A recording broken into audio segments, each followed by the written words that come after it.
They ordered her to remove the scrubs, then froze at the tattoo everyone feared. You ever wonder what silence sounds like in an emergency room at 3 a.m.? Maya asked herself quietly, adjusting the stethoscope around her neck as she walked past another restless patient. The fluorescent lights hummed overhead, casting that familiar hospital glow that made everyone look slightly ghost-like, slightly fragile. Preparing and narrating this type of story took us long efforts and hard work. So if you are enjoying the story, please consider subscribing to our channel. Room 314 held a businessman clutching his chest, his expensive suit wrinkled and sweat-stained. Room 316 housed an elderly woman who kept calling for her daughter in Spanish. And in the hallway, propped against the nurse's station, stood Maya Rodriguez, 29, wearing scrubs that had seen better days and shoes that squeaked against the linoleum. With every step, Maya didn't look like much. Average height, dark hair pulled back in a messy bun secured with a pen she'd borrowed from someone and forgotten to return. Her scrubs were standard issue navy blue, faded from too many washes, with small stains that spoke of long shifts and quick meals eaten standing up. The hospital ID badge clipped to her pocket read Maya Rodriguez, nursing assistant, but the photo was old enough that she looked younger, softer. Like someone who still believed the world made sense. Her hands were what people noticed if they bothered to look closely. Not soft like you'd expect from someone who worked indoors, but calloused in strange places. Small scars traced across her knuckles, and there was a precision to the way she moved them, like muscle memory from somewhere else entirely. But most people didn't look closely. In a hospital, nursing assistants were part of the furniture, invisible until you needed them, forgettable as soon as they left the room. The tattoo was always hidden. Long sleeves were her uniform, even in summer, even when the hospital's ancient. Air conditioning failed, and the hallways felt like ovens. Patients sometimes asked about it, catching glimpses of dark ink when she reached for something or adjusted their blankets. She'd smile, deflect, change the subject back to their pain levels or medication schedules. The tattoo wasn't for them. It wasn't for anyone here. Maya had been working at St. Catherine's Memorial for 3 years, ever since she'd moved to Portland and needed something stable, something quiet, something that didn't ask too many questions about where she'd been. Before, the work suited her. 12-hour shifts that left her too tired to think, patients who needed help more than conversation, and colleagues who were too busy to dig into her past. She was good at the job, maybe too good. While other nursing assistants complained about difficult patients or doctors with God complexes, Maya handled everything with a calm that bordered on eerie. Code blues didn't rattle her. Family members screaming in waiting rooms didn't faze her. When the elderly man in 302 had a panic attack during a thunderstorm, convinced he was back in Vietnam, Maya was the only one who knew exactly what to say, exactly how to ground him in the present moment. Dr. Richardson, the attending physician, who'd been at St. Catherine's longer than anyone could remember, had noticed. He was the kind of doctor who still made rounds, still talked to patients instead of just reading charts. And he'd started requesting Maya specifically for his most challenging cases. Not because she was certified for more than basic care, but because she had something the others lacked: presence, the ability to be calm when everything around her was chaos. Tonight was different, though. The hospital felt charged with a tension Maya couldn't name. 3 gang-related shootings had come in within an hour. The emergency room was packed beyond capacity, and the staff was stretched thin enough to snap. Maya moved between rooms with practiced efficiency, checking vitals, adjusting IVs, offering water to dry mouths and reassurance to worried eyes. In room 318, she found Maria Santos, 16 years old, caught in crossfire while walking home from her job at a taco truck. The girl was stable now, bullet removed from her shoulder, but her eyes held that 1,000-yard stare Maya recognized from mirrors, from memories she tried not to revisit. Maria's mother sat beside the bed, rosary beads clicking softly between Her fingers, whispering prayers in rapid Spanish. Maya checked Maria's bandages, noting the way the girl flinched not from pain, but from the gentleness of touch. Combat trauma. Maya had seen it enough to recognize the signs, even in someone so young. The hypervigilance, the way Maria's eyes tracked every movement in the room, the tension that never quite left her shoulders. ¿Cómo te sientes?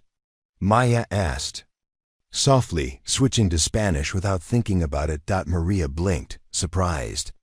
Most of the staff spoke only English, relying on family members to translate, or calling for the overworked hospital interpreter. Dual, Maria whispered, but not. Just my shoulder. Maya nodded. Pain that went deeper than flesh and bone. She'd carried that kind of pain herself, still did some days. It will hurt for a while, she said, still in Spanish, but it gets manageable. You learn to carry it differently. Maria's mother looked up, studying Maya's face. There was something in the older woman's expression, a recognition that went beyond grateful parent to helpful nurse. She saw something in Maya's eyes, something that spoke of experience with the kind of pain her daughter was learning to navigate. The moment was interrupted by raised voices from the emergency room. Male voices, angry and aggressive, cutting through. The usual hospital din like broken glass. Maya's posture changed instantly, shoulders squaring, head tilting slightly to better track the sounds. Her hand moved unconsciously to her forearm, pressing against the fabric of her sleeve where the tattoo lay hidden beneath. Stay with her, Maya told Maria's mother, already moving toward the door. Lock it if you need to. She stepped into the hallway to find chaos erupting near the main desk. 5 men in dark clothing had pushed their way past the security checkpoint, demanding to see the little bitch who got their boy killed. Ganned colors, Maya noted automatically. Same crew as the shootings earlier, now looking for revenge against. A teenage girl who'd been in the wrong place at the wrong time. Hospital security was present, but overwhelmed. 2 guards against 5 men who clearly weren't interested in following visitor policies. Nurses huddled behind the desk while Dr. Richardson tried to maintain order, his voice steady but his hands shaking slightly as he explained patient confidentiality policies to men who couldn't care less about medical ethics. Maya moved closer, her steps silent despite the squeaky shoes. Years of different training kicked in, muscle memory that had nothing to do with nursing school. She assessed threats, noted escape routes, calculated angles and distances with precision that would have surprised anyone who knew her only as the quiet nursing assistant who brought extra blankets and remembered how patients liked their coffee. The leader of the group, a man with tears tattooed below his left eye and gold grills catching the fluorescent light, pushed past Dr. Richardson with enough force to send the older man stumbling backward. We know she's here, he snarled. Room number, now. Sir, I cannot and will not provide patient information, Dr. Richardson said, recovering his balance but not his authority. You need to leave immediately, or I'll call the police. The man laughed, a sound like gravel in a blender. Call them. See how long it takes them to get here. See if that little girl survives that long. Maya felt something cold settle in her chest, a familiar calm that had once been her greatest asset and her heaviest burden. She'd walked away from this feeling 3 years ago, promising herself she'd never need it again. But promises were fragile. Things, and sometimes the world didn't care about your intentions to stay hidden. She stepped forward, her movement drawing the attention of the gang members. To them, she looked like just another hospital worker, someone to intimidate or ignore as they pleased. They had no idea they were looking at someone who'd spent 8 years learning how to neutralize threats exactly like them. Someone who'd earned her tattoo in places where hesitation meant death and mercy was a luxury reserved for people who'd never seen real combat. Excuse me, Maya said, her voice carrying just enough authority to make them pause. I think there's been a misunderstanding. The leader turned toward her, his expression shifting from annoyance to predatory interest. Yeah, and what exactly? Do you understand about our business here, nurse? Maya smiled, an expression that didn't reach her eyes. It was the same smile she'd worn in forward operating bases when enemy combatants thought they could intimidate the small woman in military fatigues, the same smile that had preceded some of the most efficient combat operations of her deployment. I understand that you're looking for someone who isn't here, she said calmly. And I understand that you've made a mistake coming to my hospital to threaten my patients. The possessive pronouns weren't lost on Dr. Richardson, who looked at Maya with new eyes. My hospital, my patients. This wasn't the voice of a nursing assistant trying to de-escalate a situation. This was something else entirely. Your hospital? The leader stepped closer, close enough that Maya could smell the mixture of cologne and gunpowder that clung to his clothes. Lady, you're about to learn exactly whose hospital this is. Maya didn't step back, didn't flinch, didn't show any of the fear he was accustomed to seeing in the faces of people he threatened. Instead, she stood perfectly still, her weight balanced on the balls of her feet, her hands relaxed at her sides, but ready to move with practiced efficiency. No, she said quietly. You're about to learn that some people are harder to intimidate than others. The tension in the hallway was thick enough to cut. Security guards reached for radios, nurses pressed themselves against walls, and Dr. Richardson opened his mouth to say something that might defuse the situation. But Maya was already moving, her hands reaching for the sleeves of her scrubs, preparing to reveal something that would change everything. You want to see who you're really dealing with? She asked, her fingers finding the fabric. Then let me show you exactly what you walked into tonight. The fluorescent lights above cast harsh shadows across Maya's face as she stood motionless in the hospital corridor, 5 gang members closing in around her like wolves circling prey. But there was something in her posture, something in the way she held herself that didn't match the image of a frightened nursing assistant. Her breathing was controlled, measured, the kind of breathing you learned when panic could get you killed. Behind the nurse's station, Sarah Chun, the night shift supervisor, clutched her phone with white knuckles. She'd worked with Maya for 2 years, had seen her handle everything from cardiac arrests to psychotic breaks with unnatural calm, but this was different. The woman standing in the hallway looked like Maya, wore Maya's faded scrubs and squeaky shoes, but carried herself like someone else entirely. Dr. Richardson pressed his back against the wall, his medical training useless in a situation that had nothing to do with healing and everything to do with violence. He'd seen Maya work countless shifts, had requested her for his most difficult patients because of her inexplicable ability to bring peace to chaos. But the person facing down 5 armed gang members wasn't the quiet nursing assistant who brought him coffee without being asked and remembered his patients' names long after their discharge. The leader of the group, Marcus Roser Williams, according to the street, took another step forward. His tear tattoos weren't just for show. Each one represented a life taken, a debt paid in blood.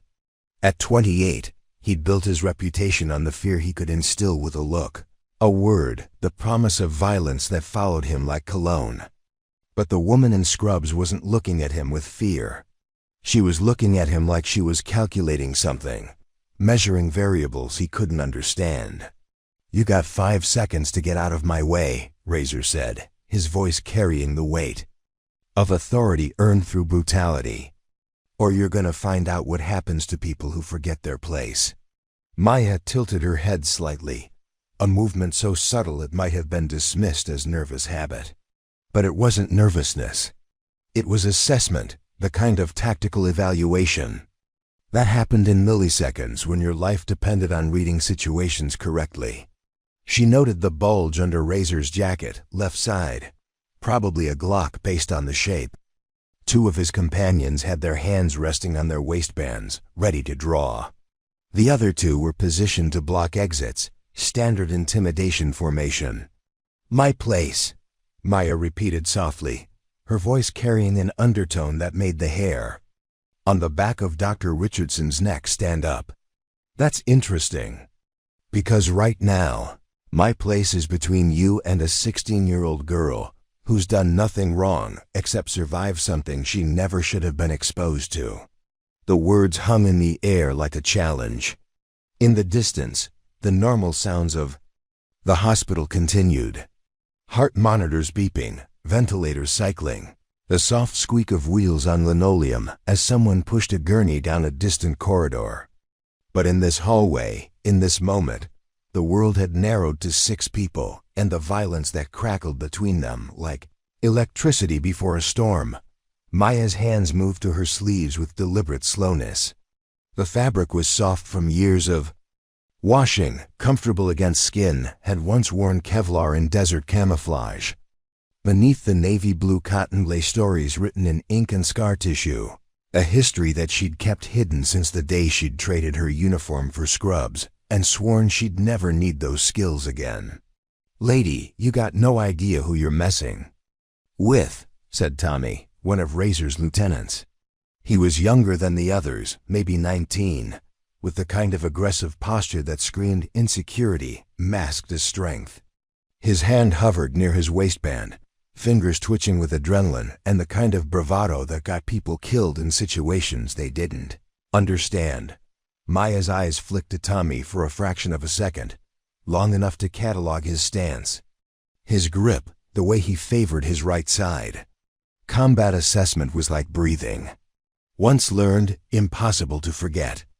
Tommy was right-handed, probably carried his weapon at 4 o'clock position, had the shaky confidence of someone who'd drawn his gun before, but never in a real firefight. Dangerous because he was unpredictable, manageable because he was inexperienced. "Actually," Maya said, her fingers finding the edge of her left sleeve, "I think you're the ones who don't understand the situation." The fabric pulled back slowly, revealing skin that told a story the hospital had never seen. The tattoo started at her wrist and disappeared beneath the rolled sleeve, but what was visible made Razor take an involuntary step backward.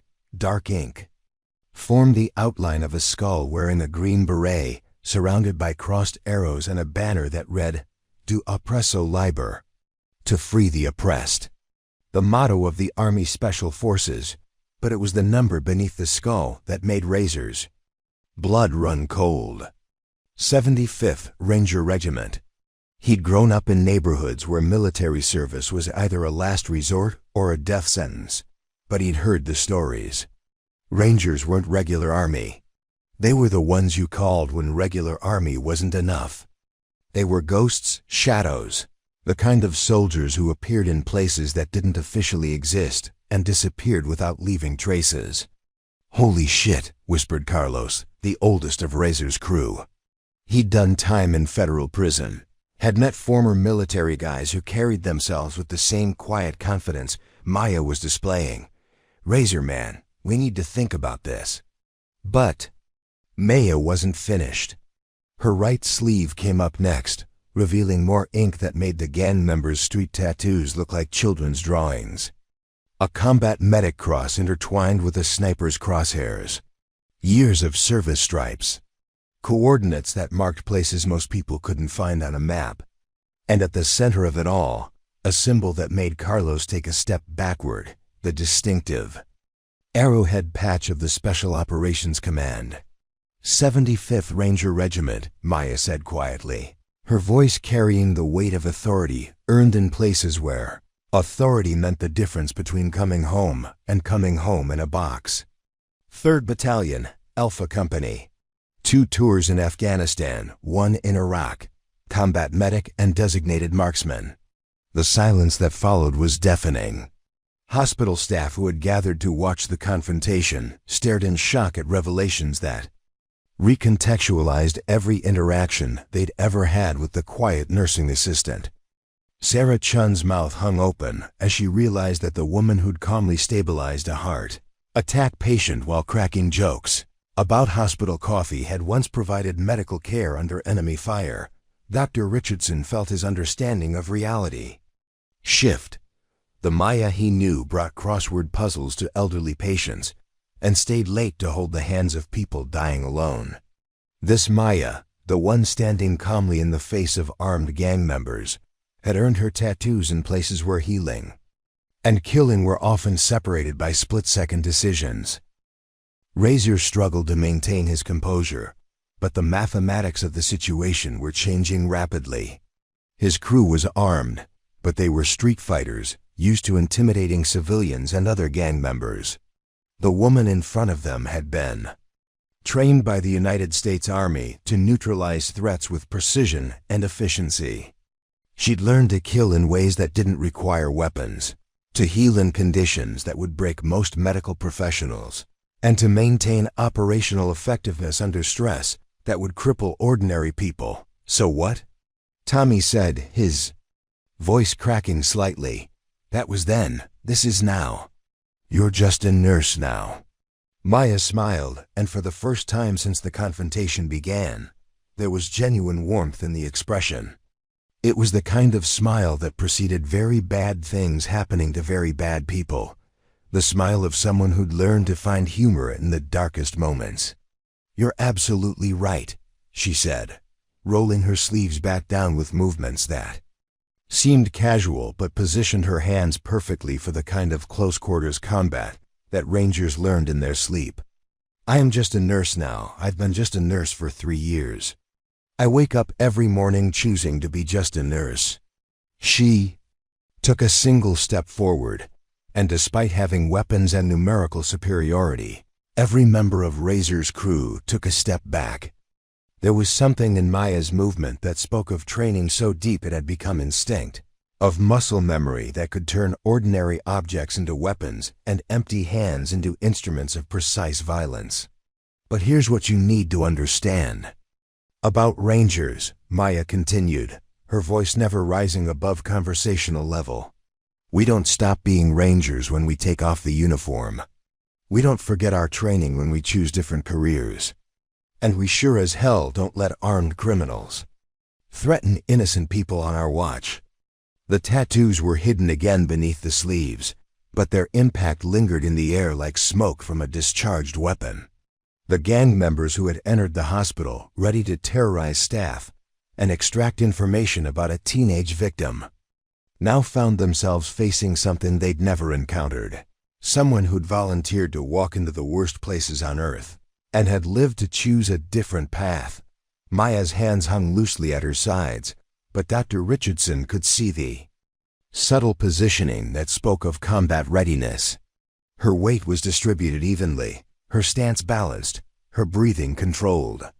She looked like someone who could explode into action without warning, or stand perfectly still for hours without fatigue. She looked like exactly what she was, a predator choosing to be a protector. Now, Maya said, her voice carrying the quiet authority of someone accustomed to being obeyed in life or death situations, you gentlemen have a choice to make. You can leave my hospital voluntarily, or you can find out exactly how much my training transfers to civilian situations. The hospital corridor had transformed into something resembling a standoff from an old Western movie, except instead of dusty streets and tumbleweeds, there were antiseptic floors and the distant hum of medical equipment. Maya stood perfectly, centered in the hallway, her body language relaxed but ready, while Razor and his crew processed the reality that their simple intimidation job had just become exponentially more complicated. Tommy shifted his weight from foot to foot, his earlier bravado evaporating like morning mist. He'd grown up hearing stories about military badasses, but those were always distant tales, legends that happened to other people in other places. Standing 3 feet away from someone who'd actually lived those stories was an entirely different experience. His hand moved away from his waistband almost unconsciously, some primitive survival instinct warning him that reaching for his weapon might be the last voluntary movement he ever made. You're bluffing, Razor said, but his voice lacked the conviction that had carried him through a decade of street-level violence. No way some nurse used to be special forces. They don't let women in those units. Maya's smile widened slightly. And Sarah Chun recognized the expression from the break room when someone made an assumption about Maya's capabilities. It was the same look she'd worn when Dr. Brennan had suggested she couldn't handle the cardiac unit because it was too intense for someone with her background. Maya had quietly requested the transfer and proceeded to become the most reliable night shift nurse in the department. Rangers have been integrated since 2015, Maya said conversationally, as if she were discussing the weather rather than correcting misconceptions about military policy. But I appreciate your confidence in outdated information. Really speaks to your attention to detail. Carlos, the older member of the crew who'd shown the first signs of recognition, tugged at Razor's sleeve. Man, we should bounce. This ain't worth it. But Razor had built his reputation on never backing down, never showing weakness. In his world, respect was currency, and walking away from a confrontation with a hospital worker would cost him more than he could afford.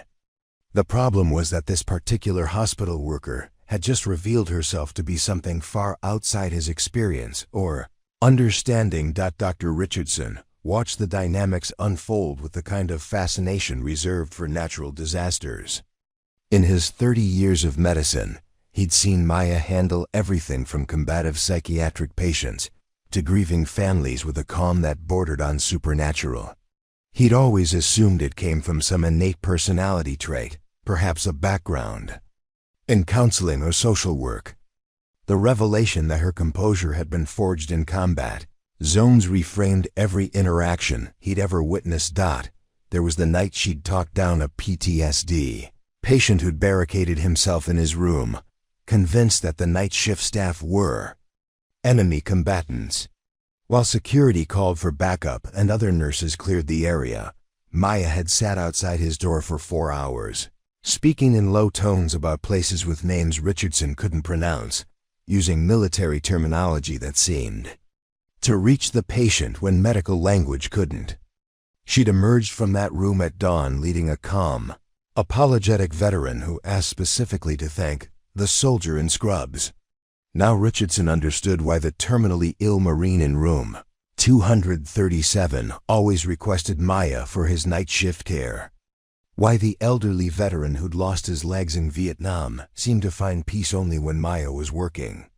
Why she could spot signs of PTSD in patients before their own families recognized the symptoms. She wasn't just a nursing assistant who happened to be good with military patients. She was one of them, carrying her own invisible wounds while helping others bear theirs. Maya's radio crackled softly at her hip, the night shift dispatcher requesting a status update on the disturbance in the main corridor. The sound seemed to break whatever spell had held the group in place, and Razor's hand moved toward his jacket with predatory intent. "Don't," Maya said quietly, the single word carrying enough authority to freeze Razor mid-motion. "You really don't want to introduce weapons into this situation, yeah? Why's that?" Maya's expression shifted subtly, the warmth leaving her eyes until they resembled chips of dark ice. "Because if you draw a weapon in my hospital, you stop being a problem to be managed and become a threat to be eliminated. And I've had a lot more practice eliminating threats than you've had being one." The words hung in the air like a physical presence. These weren't the empty threats that gang members threw around to establish dominance. This was a statement of fact delivered by someone with the training and experience to back it up. Maya wasn't posturing or bluffing. She was providing information about consequences, the way a teacher might explain the results of not studying for an exam. Behind the nurses' station, Sarah Chun found herself remembering fragments of conversations she'd dismissed as Maya's dry sense of humor. Comments about establishing perimeters when dealing with agitated patients. References to threat assessment when discussing staffing assignments. Observations about tactical positioning in the break room that Sarah had assumed were jokes about avoiding Dr. Morrison's legendary bad breath. Now those comments took on new meaning. Maya hadn't been making jokes. She'd been unconsciously applying military thinking to civilian situations. The way she always positioned herself near exits wasn't social anxiety, it was tactical awareness. Her habit of arriving early for shifts wasn't dedication to the job. It was reconnaissance, ensuring she understood the current state of her operational environment. "Look," said Marcus, the youngest member of Razor's crew, his voice cracking with nervousness. "Maybe we got the wrong information. Maybe the girl ain't even here." Maya nodded approvingly. "That's good thinking, Marcus. Shows you're capable of adapting to new information. Your friends should listen to you more often." The casual use of his name sent a chill through the group. In their world, knowing someone's name meant you'd been watching them, meant you had access to information they thought was private. Maya's knowledge suggested a level of preparation that went far beyond coincidence. What they didn't know was that Maya had been unconsciously gathering intelligence since the moment they'd entered the hospital. Years of training had taught her to catalog faces, voices, physical characteristics, and behavioral patterns without conscious effort. She'd noted Marcus's hesitation, Carlos's experience-based caution, Tommy's dangerous inexperience, and Razor's pride-driven refusal to retreat. She'd assessed their weapons, their positioning, their individual threat levels, and their group dynamics while simultaneously appearing to focus solely on the immediate confrontation. "How do you know my name?" Marcus asked, his hand moving instinctively to his pocket where his phone contained contacts he thought were secure. "Same way I know Carlos did 18 months in Leavenworth for assault. Tommy's been arrested 3 times but never convicted. And Razor's real name is Marcus Williams Jr., named after his grandfather who died in Korea." Maya's voice remained conversational, but each piece of information landed like a physical blow. "I know because knowing things about people who might threaten my patients is part of keeping them safe." The revelation that she'd somehow accessed their criminal histories and personal information sent ripples of unease through the group. In their experience, only law enforcement or rival gangs invested that level of effort in intelligence gathering.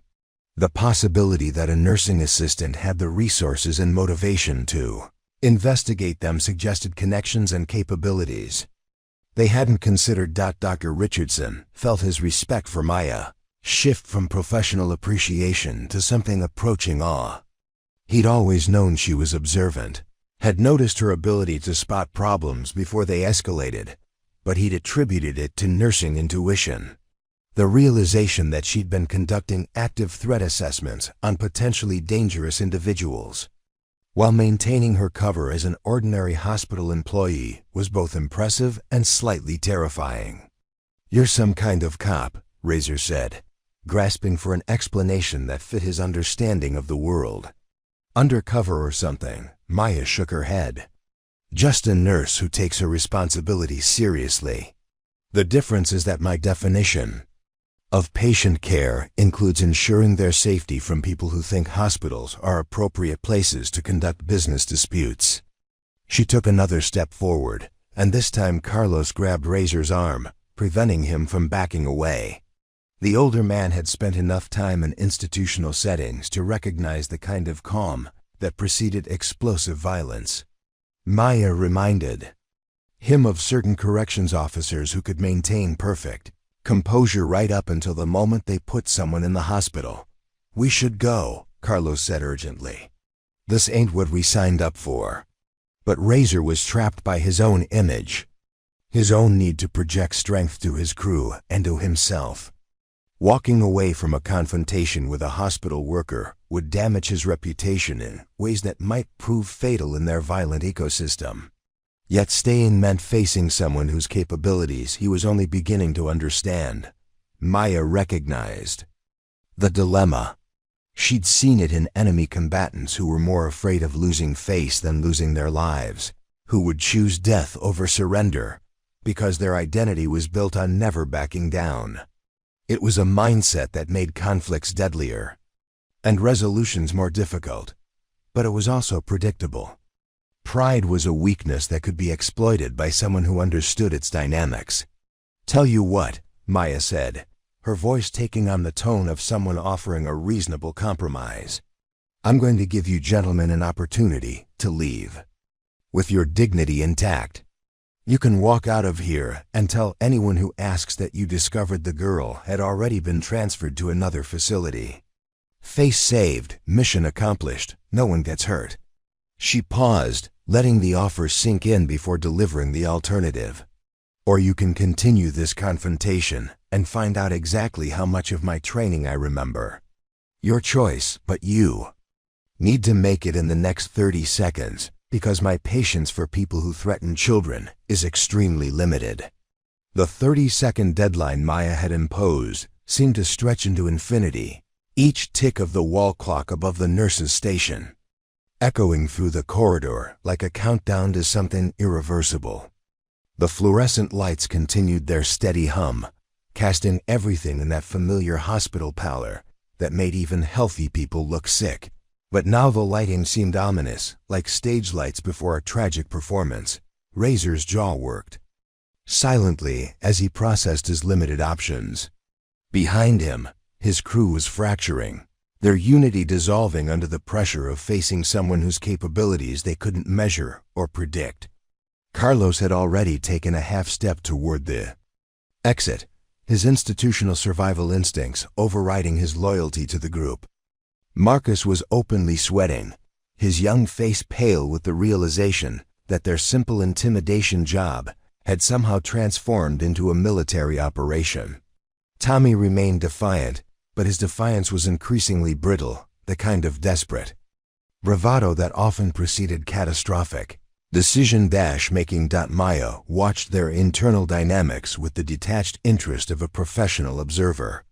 She'd seen similar group deterioration in hostile situations overseas, had learned to read the subtle signs that preceded either surrender or escalation. The way Carlos's weight shifted toward the exit, the way Marcus's breathing had become shallow and rapid, the way Tommy's hand kept twitching toward his weapon despite the obvious futility of that gesture, the way Razor's pride was warring with his survival instincts, creating the kind of internal conflict that made people dangerous and unpredictable. From her position behind the nurse's station, Sarah Chun realized she was holding her breath. She'd worked night shifts for 7 years, had seen her share of medical emergencies and family crises, but nothing in her experience had prepared her for watching a colleague transform from helpful nursing assistant into something that resembled a weapon systems operator. Maya's posture hadn't changed, her voice remained calm, but there was an energy radiating from her that made the air itself feel charged with potential violence. Dr. Richardson found himself cataloging medical supplies within reach, automatically, preparing for trauma care that might become necessary. His hands moved unconsciously toward his pockets, checking for his phone, his penlight, the basic tools of his trade. But even as his medical training kicked in, he realized that if violence erupted in this corridor, his skills might be irrelevant. Maya wasn't just trained in combat. She was trained in combat medicine, capable of inflicting precise damage while simultaneously knowing exactly how to repair it. The revelation added another layer to his understanding of her capabilities. Combat medics weren't just soldiers who knew first aid. They were hybrid professionals, equally comfortable saving lives and taking them, trained to function at peak efficiency in the most chaotic and dangerous environments humans could create. The calm she displayed during medical emergencies wasn't just natural composure. It was operational discipline forged in places where hesitation meant death and mistakes had consequences measured in body counts.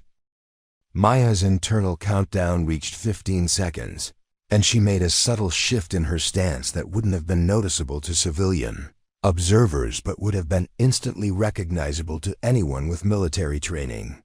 Her weight centered, her hands positioned for optimal response time, her field of vision expanded to include all potential threats and escape routes. She was transitioning from negotiation mode to action mode, preparing for the probability that Razor's pride would override his common sense. "Time's running out," she said softly, her words carrying across the corridor like a funeral bell. I need a decision. Tommy made the choice for them. Whether from panic, stupidity, or misplaced loyalty, he reached for the gun tucked into his waistband, his movement clumsy and telegraphed. Maya had been expecting it, had seen the tension building in his shoulders, the slight shift in his breathing that preceded action. She moved before his fingers touched metal, covering the distance between them in 3 fluid steps that seemed to happen outside normal time. Her left hand struck his wrist with surgical precision, hitting the pressure point that controlled grip, strength, and sending immediate numbness through his fingers. Her right hand found his throat, not to crush but to control, applying exactly enough pressure to his carotid artery to cause lightheadedness without permanent damage. Tommy's gun clattered to the floor unfired, and he found himself being turned around, his arm twisted behind his back in a restraint that was both gentle and absolutely unbreakable. The entire sequence had taken less than 3 seconds. Tommy was disarmed, controlled, and positioned as a human shield before the rest of the group could react. Maya held him effortlessly, her grip firm enough to prevent escape, but careful enough to avoid unnecessary injury. It was a demonstration of the kind of precise violence that separated professionals from amateurs, the difference between control and chaos. Well, Maya said conversationally, as if she were commenting on the weather rather than having just neutralized an armed threat. I guess we have our answer. The remaining gang members stood frozen, their understanding of the situation completely inverted. They'd entered the hospital as predators, confident in their ability to intimidate medical staff into compliance. Now they found themselves facing someone who'd just disarmed one of their number, with movements so smooth they seemed choreographed. Someone who held their friend in a restraint that looked casual but was obviously unbreakable. Razor's hand moved toward his weapon, but Maya's voice stopped him cold. Marcus Williams Jr., age 28, currently on parole for aggravated assault, violation of which would result in an automatic 10-year sentence. Her voice remained calm, almost friendly, as she recited information that should have been confidential. Your parole officer is Janet Morrison. Your check-in is every Tuesday at 2 p.m., and you've missed exactly 1 appointment in the last 8 months, which she noted but didn't report because your mother called to explain that you were visiting your sick grandmother in Seattle. The specificity of the information was devastating. This wasn't general intelligence gathering. This was detailed surveillance that suggested resources and connections far beyond anything they'd anticipated. Razor's world operated on careful anonymity, on the assumption that law enforcement attention was limited and inconsistent. The possibility that someone had taken such detailed interest in his personal life was both mystifying and terrifying. How do you know about my grandmother? Razor asked, his voice barely above a whisper. Maya smiled, and for the first time, there was genuine warmth in the expression. Because I called the hospice to confirm your story when your parole officer mentioned the missed appointment. Your grandmother is a lovely woman, by the way. She told me all about how proud she was, that you were trying to turn your life around, how you'd promised her you were done with the gang life. The words hit Razor like physical blows. His grandmother was the one person in his life who still believed in his capacity for redemption, the only family member who hadn't given up on him after his latest incarceration. The thought that this woman had spoken with her, had heard the hopes and dreams that he'd shared only with someone who was dying, created a vulnerability he'd never experienced.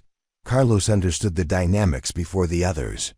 This wasn't just about superior training or intelligence gathering.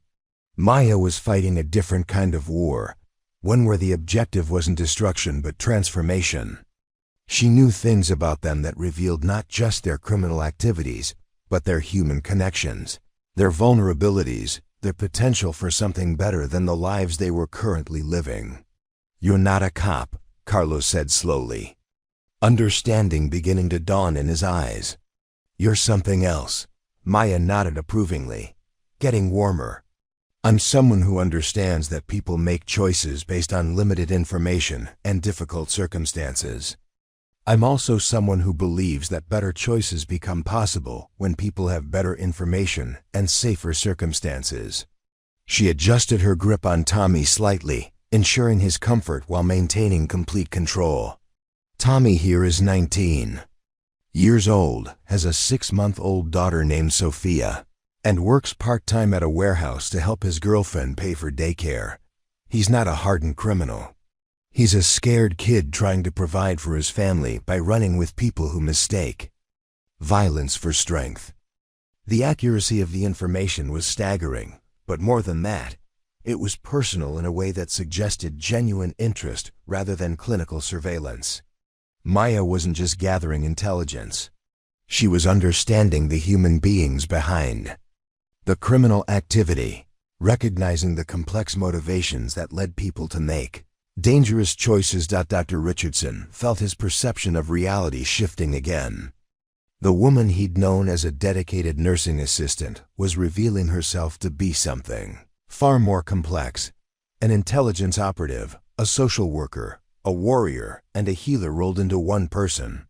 She was applying military-grade resources and training to the kind of community intervention that social services could only dream of accomplishing. "What do you want from us?" Razor asked, his earlier aggression replaced by confusion and something that might have been hope. Maya's answer came without hesitation, as if she'd been waiting for exactly that question. "I want you to walk out of this hospital and never come back. I want you to stop threatening children and start protecting them. I want you to remember that your grandmother believes you're better than this, and I want you to prove her right." She paused, her gaze moving from face to face, reading the mixture of surprise, confusion, and possibility in their expressions. "But mostly, I want you to understand that there are people watching, people who know exactly who you are and what you're capable of, and some of those people believe you're capable of much more than you've shown so far." The silence that followed Maya's words was different from the tense quiet that had preceded it. This wasn't the charged atmosphere of impending violence. It was the heavy stillness of people processing information that challenged everything they thought they knew about their world. Tommy had stopped struggling against Maya's grip, not because he couldn't break free, but because he was beginning to understand that she wasn't holding him as a prisoner. She was protecting him from making a choice that would destroy his life. Razor stared at Maya with the expression of someone trying to solve a puzzle missing crucial pieces. In his world, confrontations ended in one of three ways: victory, defeat, or retreat. What Maya was offering didn't fit any of those categories. She was presenting something that resembled negotiation, but with stakes and terms that existed outside his understanding of how power worked. "You said you called the hospice," Razor said slowly, his voice carrying a note of vulnerability that his crew had never heard before. "What did my grandmother tell you about me?" Maya's expression softened, and for a moment, the tactical professional disappeared, replaced by someone who understood the weight of carrying other people's hopes. "She told me that you used to read to her when you were little, that you were the only grandchild who remembered her birthday without being reminded, that you cried when you had to tell her you were going to prison, and that you promised her you'd find a different way to live when you got out." The specificity of the memory hit Razor like a physical blow. Those conversations with his grandmother had been private, sacred moments in a life filled with violence and betrayal. The fact that Maya knew about them suggested a level of investigation that went far beyond criminal surveillance. She hadn't just gathered intelligence on his activities. She'd researched his humanity. Carlos watched Razor's face and recognized the expression. It was the same look he'd worn in prison when the chaplain had told him his mother still lit candles for him every Sunday, still believed he could change. It was the face of someone being forced to confront the gap between who they were and who they could become. "How long have you been watching us?" Carlos asked, his tone more curious than accusatory. Maya considered the question carefully. "I've been aware of your organization for about 6 months. Gang-related injuries have increased 30% in this hospital since January. Gunshot wounds, stabbings, beatings that look like punishment rather than random violence. When patterns emerge in my emergency room, I investigate. She shifted slightly, maintaining her restraint on Tommy while addressing the group. What I discovered was a territorial dispute between 3 different crews, escalating violence that was spilling over into civilian areas, and a lot of young people making choices that were going to end with them dead or in prison before they turned 25. Dr. Richardson felt another piece of his worldview reconstruct itself. Maya hadn't just been doing her job. She'd been conducting intelligence operations using hospital resources, tracking patterns of violence in their community, and apparently taking action to address root causes rather than just treating symptoms. The quiet nursing assistant who brought him coffee and remembered his patients' names was operating as a one-woman intervention program. Tommy's girlfriend brought their baby to the emergency room 2 weeks ago, Maya continued, her voice taking on a clinical tone that somehow made the information more devastating. Sophia had a fever, and Maria was terrified because she couldn't afford to take her to a regular pediatrician. I was the one who took care of them that night. Tommy's struggle against her grip intensified, but not from a desire to escape. He was fighting against the realization that his choices were affecting people he loved, that his involvement with Razor's crew was putting his daughter at risk in ways he'd never considered. Maria told me about the men who came to their apartment. "Looking for you," Maya said quietly. She told me about the threats, about how scared she was that something would happen to you, about how she was considering taking the baby and leaving town because she didn't feel safe. The words hit Tommy like a series of body blows. He'd joined the crew to provide for his family, to give them the kind of security his own chaotic childhood had lacked. The possibility that his involvement was actually making them less safe, forcing them to consider flight rather than providing stability, inverted everything he thought he understood about his motivations. That's when I started paying closer attention to your group specifically, Maya continued, her tone remaining neutral despite the explosive nature of the information. I wanted to understand who you were, what you wanted, whether you were people who could be reasoned with or people who needed to be stopped. Marcus wiped sweat from his forehead with a shaking hand. And what did you decide? Maya's smile was sad but genuine. I decided that you were people who'd been failed by every system that was supposed to protect and guide you. Foster care, public education, social services, juvenile justice, employment programs. You'd been left to figure out survival on your own, and you'd chosen the only option that seemed to offer power and protection. The analysis was delivered without judgment, but its accuracy was devastating. Each member of the crew recognized elements of their own story in Maya's assessment. The institutions that were supposed to provide safety and opportunity had instead provided disappointment and abandonment, leaving them to construct their own version of family and security through violence and mutual dependence. But I also decided that you were smart enough to recognize better options when they became available, Maya added. And I decided that those options were worth creating. Carlos felt something shift in his chest, a sensation he hadn't experienced since his early days in prison when he'd first begun to imagine a life beyond constant conflict. What kind of options? Maya's answer came with the precision of someone who'd spent considerable time developing detailed plans.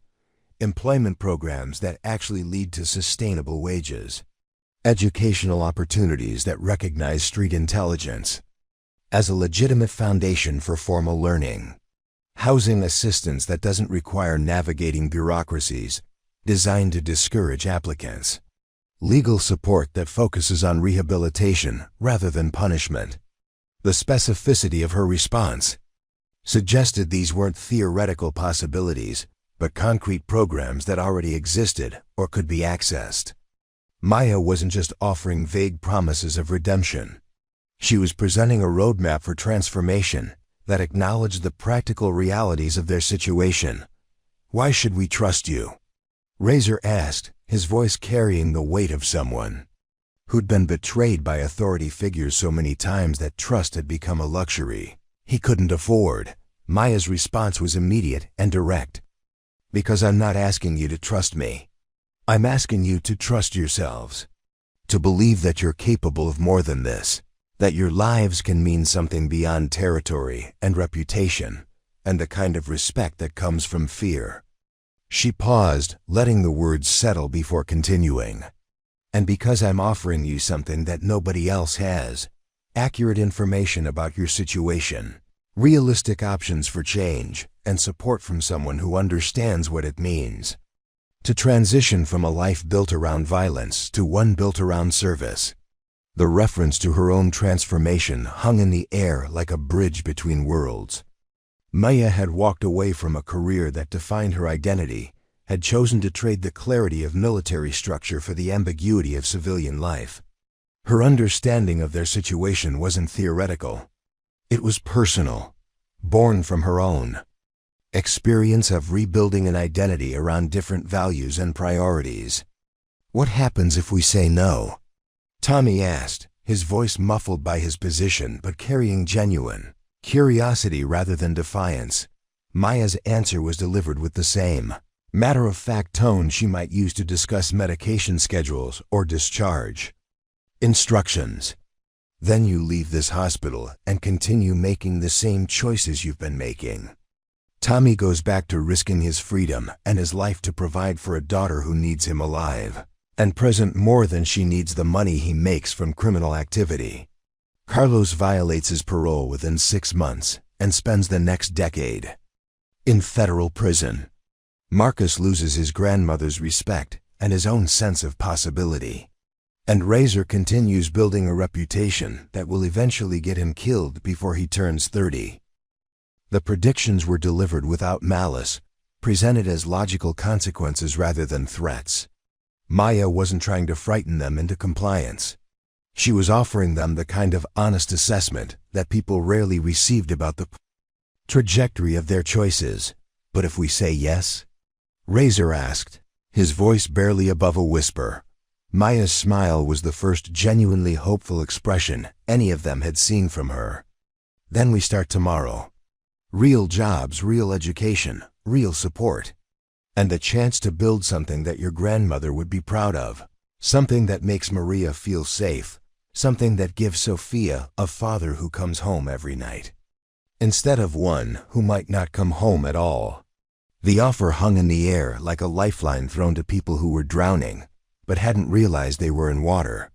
It was simultaneously the most terrifying and the most hopeful thing any of them had ever heard. The weight of Maya's offer settled over the corridor like dust after an explosion.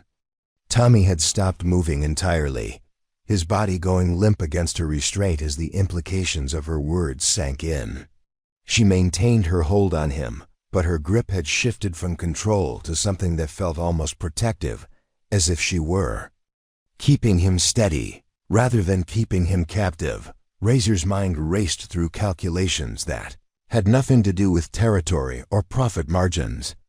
For the first time in years, he was being forced to consider variables beyond immediate survival and maintaining respect through fear. Maya's offer required him to imagine a version of himself that existed outside the narrow parameters of street life, and that imagination was both exhilarating and terrifying.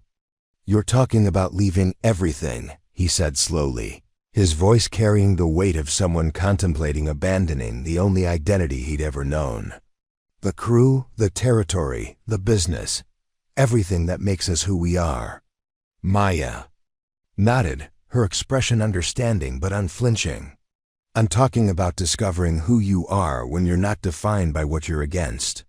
When your identity isn't built on opposition and conflict. When you have the luxury of choosing your battles instead of having them chosen for you." Her words carried the authority of personal experience. Everyone in the corridor could hear the echo of her own transformation, the journey from soldier to civilian, from someone whose identity was defined by military structure to someone who'd chosen to build a new life around healing rather than warfare. Dr. Richardson watched the exchange with growing amazement. In his 3 decades of medical practice, he'd seen countless attempts at intervention with gang members, from social workers with good intentions to police officers with arrest warrants. Most ended in failure, with young people returning to familiar patterns because the alternative seemed impossible or irrelevant. Maya's approach was different because she understood the psychology of transformation from the inside. "What about the other crews?" Carlos asked, his question revealing a practical understanding of street dynamics that Maya clearly shared. "We can't just walk away without consequences. There are debts, obligations, territories to maintain." Maya's response demonstrated a level of strategic thinking that went far beyond individual intervention. "I've had conversations with representatives from the East Side Disciples and the Harbor Street Collective. Similar conversations to the one we're having now. The violence is escalating beyond what any of you can sustain, and the increased police attention is making business impossible for everyone." The revelation that she'd been conducting parallel negotiations with rival groups shifted the entire framework of the discussion. This wasn't just about Razor's crew making individual choices about their futures. It was about coordinated transformation. Across multiple organizations, a comprehensive approach to reducing violence that addressed systemic issues rather than isolated incidents. "You're talking about dismantling the entire ecosystem," Marcus said, his voice carrying a mixture of awe and disbelief. "Everything we've built, everything we've fought for." Maya's expression grew more serious, taking on the weight of someone who'd seen what happened when violent systems collapsed without replacement structures. "I'm talking about evolving beyond an ecosystem that kills its participants. Tommy's daughter deserves a father who comes home every night. Carlos's mother deserves a son who doesn't carry a gun to work. Your grandmother deserves a grandson who builds things instead of destroying them." She paused, letting the personal stakes settle before continuing. "And you deserve lives that are measured by something other than how much fear you can generate or how much violence you can survive." Sarah Chun found herself gripping the edge of the nurse's station, her knuckles white with tension. She'd worked alongside Maya for 2 years, had shared coffee breaks and complained about difficult patients, had considered her a friend. The revelation that Maya had been conducting complex community interventions while maintaining her cover as a simple nursing assistant was overwhelming. But more than that, she was witnessing something that challenged her understanding of how change happened. Maya wasn't offering these men charity or demanding they accept help from people who'd never experienced their struggles. She was presenting them with intelligence gathered through professional surveillance, options developed through careful research, and support from someone who understood the psychological costs of fundamental life changes. "What about money?"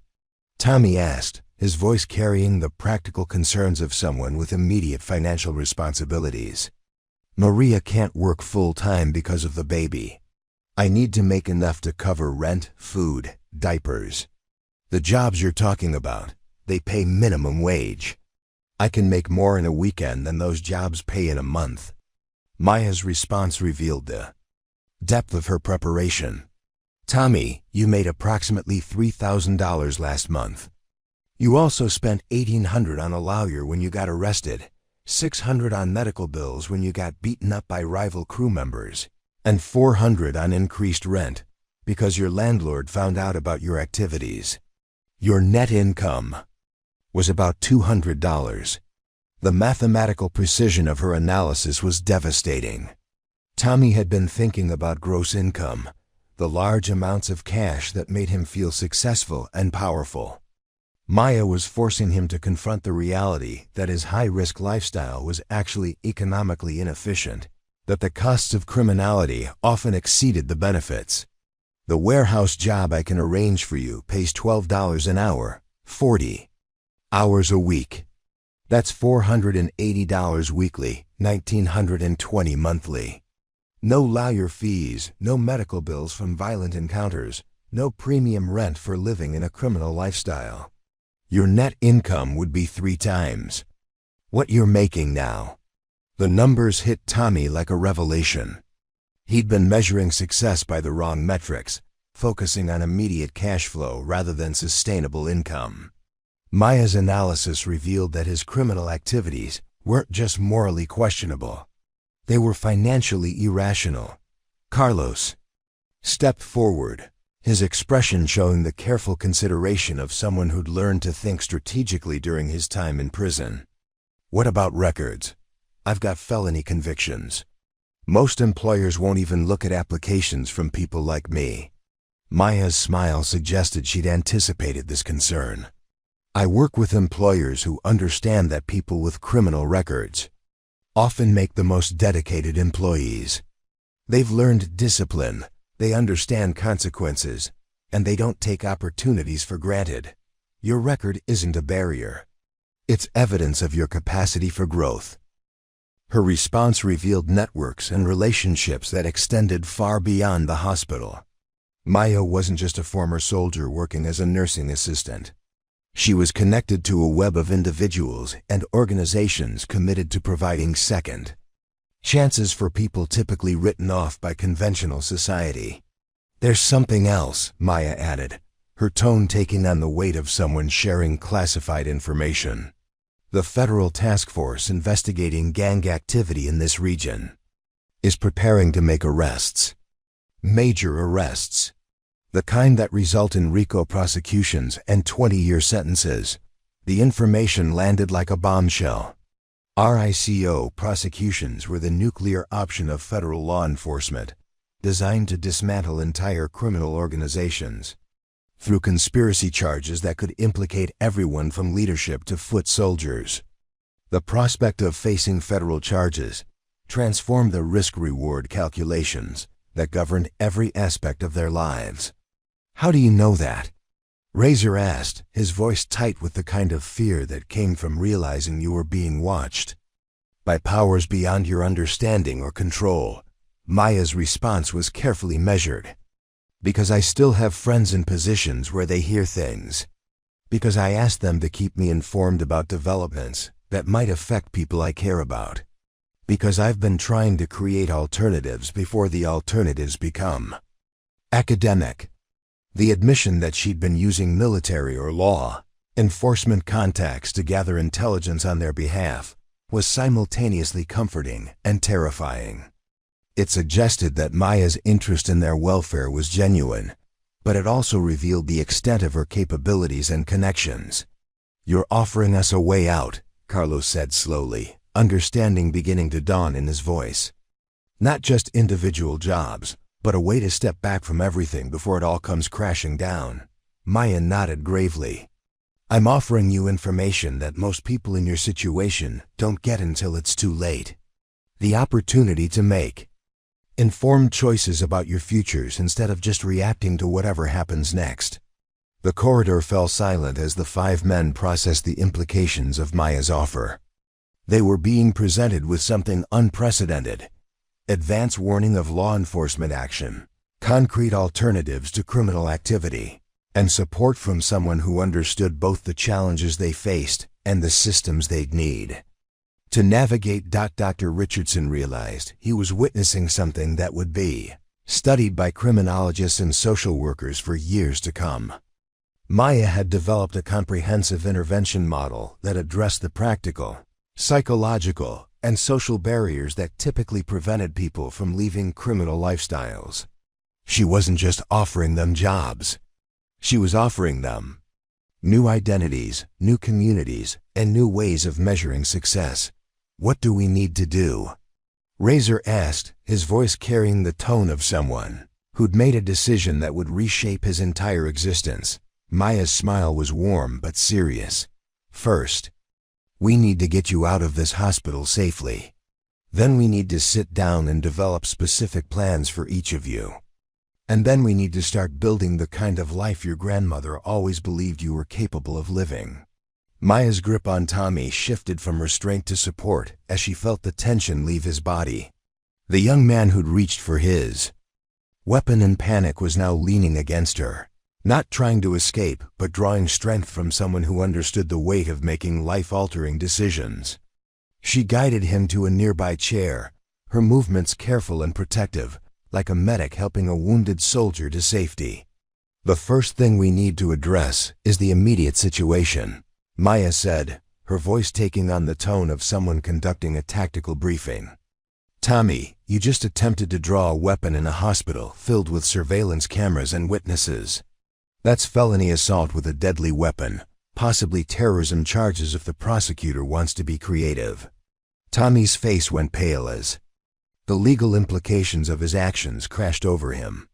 In his panic, he'd only been thinking about the immediate threat, not the long-term consequences. Maya's words forced him to confront the reality that a moment of poor judgment could result in decades behind bars, leaving his daughter to grow up without a father. "However," Maya continued, her tone shifting to something more hopeful, "Dr. Richardson and the nursing staff are going to remember this incident differently. They're going to remember 5 young men who came to the hospital looking for information about a patient, became agitated when they learned the patient wasn't available, and then left voluntarily when hospital security explained the visiting policies." Dr. Richardson blinked, understanding immediately what Maya was proposing. She was offering to rewrite the narrative of the confrontation, to transform it from a criminal incident into a misunderstanding that had been resolved peacefully. The implications were staggering, both for the immediate legal consequences and for what it revealed about Maya's commitment to their rehabilitation. "Why would you do that?" Razor asked, his voice carrying genuine confusion. "We threatened your patients, brought weapons into your hospital. We deserve whatever consequences come from that." Maya's response revealed the depth of her understanding of justice and redemption. Because consequences should serve a purpose beyond punishment. Tommy drawing his weapon was a mistake born from fear and inexperience. Destroying his life over that mistake doesn't make anyone safer, doesn't help his daughter, and doesn't address the systemic issues that led to this moment. She looked around the group, meeting each man's eyes in turn. Real justice isn't about making people suffer for their mistakes. It's about creating conditions where people can learn from those mistakes and make better choices going forward. "Sarah."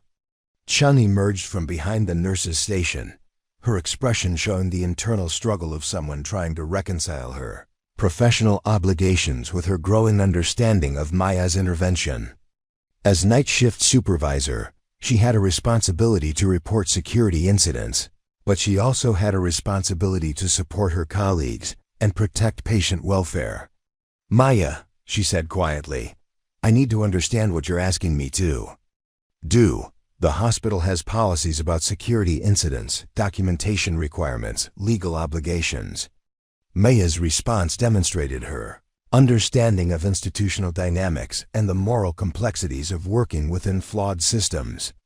"I'm asking you to document what actually happened, not what could have happened." 5 men came to the hospital, seeking information about a patient. They were informed that the patient wasn't available and that they needed to leave. They complied with that request. End of incident. The distinction was subtle but crucial. Maya wasn't asking Sarah to lie or falsify reports. She was asking her to focus on outcomes rather than potential outcomes, to document the resolution rather than the conflict. It was a framework that preserved institutional integrity while creating space for human redemption that Dr. Richardson found himself nodding slowly, understanding the wisdom of Maya's approach. In his 3 decades of medical practice, he'd seen countless young people destroyed by zero-tolerance policies that prioritized punishment over rehabilitation. Maya was offering an alternative that acknowledged wrongdoing while creating opportunities for growth and change. "What about the security cameras?" Carlos asked, his prison experience making him acutely aware of surveillance systems and their legal implications.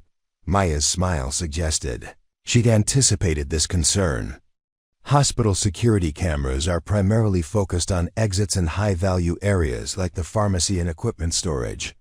This corridor has limited coverage, and the angles aren't optimal for identifying specific actions or conversations. Her knowledge of the hospital's security infrastructure was another reminder of the thoroughness of her preparation. Maya hadn't just stumbled into this confrontation. She'd been ready for it, had positioned herself to manage the situation with minimal collateral damage to anyone involved. Preparing and narrating this type of story took us long efforts and hard work. So if you are enjoying the story, please consider subscribing to our channel. Besides, she continued, even if the cameras captured everything, they'd show hospital staff successfully de-escalating a potentially violent situation without injuries or property damage. That's exactly the kind of positive outcome that administrators want to see in security reports. Tommy looked up at Maya with something approaching worship. You're really going to help us? Even after what I did? Maya's expression grew gentle, taking on the warmth of someone who understood the power of second chances. Tommy, 6 months ago, you were a high school graduate with no criminal record and a newborn daughter. The choices you've made since then don't define who you are, they define where you've been. I'm interested in where you're going. The distinction between identity and behavior was central to Maya's approach. She wasn't asking these men to forget their past or pretend it hadn't happened. She was asking them to understand that their history didn't determine their future. It was a message of hope grounded in practical reality, offering transformation without demanding self-denial. Marcus stepped forward, his young face showing the internal struggle of someone trying to imagine a life beyond the only community he'd ever known. What about the other guys in the crew? The ones who aren't here tonight? Are you going to try to save them too? Maya's response revealed the comprehensive nature of her intervention strategy. I'm going to offer them the same opportunities I'm offering you. Some will accept, some won't. The goal isn't to save everyone. It's to create alternatives for people who want them. Her realism about the limits of intervention was both sobering and encouraging. Maya wasn't presenting herself as a savior or promising miraculous transformations. She was offering practical support for people who were ready to do the hard work of changing their lives. What happens tomorrow? Razor asked, his voice carrying the weight of someone who just agreed to abandon everything familiar. Where do we go? What do we do? How do we even begin? Maya's answer demonstrated the detailed planning that had gone into her offer. Tomorrow you meet me at the community center on Morrison Street at 9 a.m. We'll spend the day working on immediate needs: housing, employment applications, legal consultations, enrollment in educational programs. By the end of the week, you'll have concrete plans and support systems in place. The specificity of her response was reassuring. Maya wasn't offering vague promises of future help. She was providing a detailed timeline with specific goals and measurable outcomes. It was the kind of structured approach that people transitioning from high-stress environments needed to feel secure. What about protection? Carlos asked, his question revealing the practical concerns of someone who understood the risks of leaving criminal organizations. Other crews, former associates, people who might not appreciate our career change. Maya's response showed her understanding of the violent dynamics that governed street life. That's why the transition needs to be coordinated and comprehensive. Individual defections create targets. Mass transformation creates new realities. When entire crews walk away simultaneously, the power structure shifts in ways that make retaliation impractical. Her strategic thinking was operating at levels that impressed even Carlos, whose prison experience had taught him to think several moves ahead. Maya wasn't just helping individuals escape criminal lifestyles. She was engineering systemic change that would reduce violence across multiple organizations. I have one more question, Tommy said, his voice carrying the vulnerability of someone who'd been disappointed by authority figures before. Why should we trust that you won't change your mind? That you won't decide we're not worth the trouble? Maya's response was immediate and deeply personal.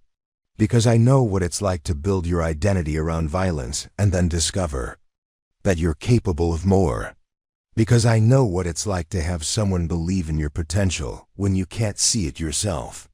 Because I know what it's like to get a second chance when you think you've run out of chances. Her words carried the weight of lived experience, the authority of someone who'd walked the path she was asking them to follow. Maya wasn't speaking as an outsider offering charity. She was speaking as someone who understood the psychological and practical challenges of fundamental life transformation. The corridor fell silent as the 5 men absorbed the magnitude of what they were being offered. This wasn't just about leaving criminal activity behind.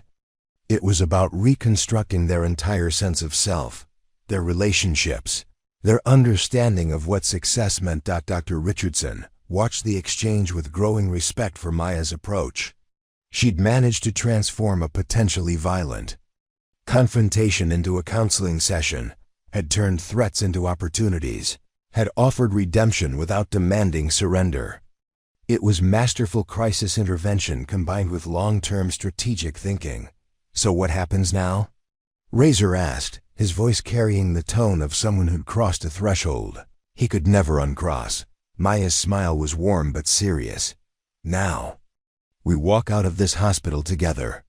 You go home to your families, your responsibilities, your communities. Tomorrow you start building something different. Something that makes your grandmother proud. Something that keeps Maria and Sophia safe. Something that gives all of you a future worth living. She paused, looking around the group one final time. And you remember that choosing to change your life isn't the hard part. The hard part is choosing to change it every day, even when it's difficult, even when it's scary, even when the old way seems easier. The weight of that truth settled over them like a benediction. Maya wasn't offering them a magical transformation. She was offering them the opportunity to do the hard work of becoming the people they had the potential to be. 6 months later, the morning sun streamed through the windows of the Morrison Street Community Center, illuminating dust motes that danced in the air like tiny celebrations. Maya stood at the back of the main hall, watching Tommy adjust his tie for the 3rd time as he prepared to address the monthly neighborhood council meeting. His hands were steady now, no longer carrying the nervous energy of someone who expected violence around every corner. "You look good, man," Carlos said, straightening his own collar. He wore a maintenance supervisor uniform from the Port of Portland, the patches and insignia marking him as someone with authority and responsibility. 6 months ago, he'd been counting down the days until his parole violation sent him back to federal prison. Now he was 3 weeks away from completing his supervision successfully, with a job that paid enough to support his mother and a future that extended beyond mere survival. Tommy smiled, the expression transforming his face from the haunted mask Maya had first encountered in the hospital corridor. "Maria says I clean up nice. She's bringing Sophia to watch Daddy give a speech about community safety initiatives." The baby girl had grown in the months since her father's transformation. But more than that, she'd grown up in an environment where her father came home every night, where violence wasn't a constant threat, where the future was something to plan for rather than something to survive. Maria had returned to school, pursuing a nursing degree with Maya's encouragement and support, dreaming of a career that would make her family truly secure. Maya nodded approvingly, then turned her attention to Marcus, who was reviewing notes on his tablet with the focused intensity of someone who discovered education could be as compelling as street life. He'd enrolled in community college immediately after leaving Razor's crew, initially motivated by the practical benefits of student financial aid, but gradually drawn into the intellectual challenges of academic work. "Still can't believe you're majoring in social work," Razor said, shaking his head with good-natured amazement. 6 months ago, you were afraid to talk to strangers. Now you want to make a career out of helping people." Marcus looked up from his notes, his expression showing The quiet confidence of someone who discovered their calling. 6 months ago, I was afraid of everything. Now I understand that fear was just another form of control, another way of keeping me small. Maya showed me that helping people isn't about not being afraid. It's about being afraid and choosing to act anyway. The conversation was interrupted by the arrival of Dr. Richardson, who'd become a regular volunteer at the community center after witnessing Maya's intervention.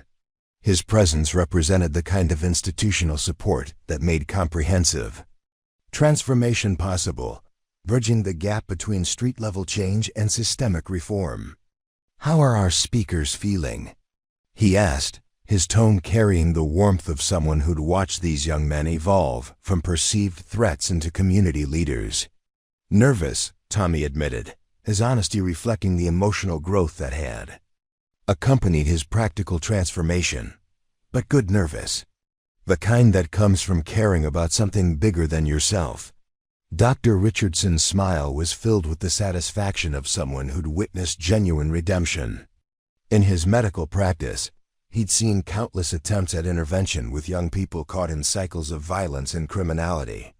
Most ended in failure, with individuals returning to familiar patterns because the alternatives seemed impossible or inadequate. Maya's approach had succeeded because it addressed not just individual choices, but the systemic conditions that made those choices seem reasonable. "Where's Razor?" Maya asked, scanning the room for the former gang leader who'd become the most vocal advocate for the transformation program.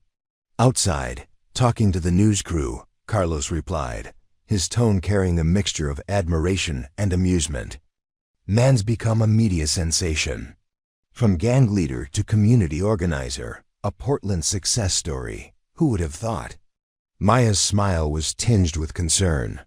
Media attention was useful for promoting the program and securing funding, but it also brought scrutiny that could complicate the delicate work of helping people rebuild their lives.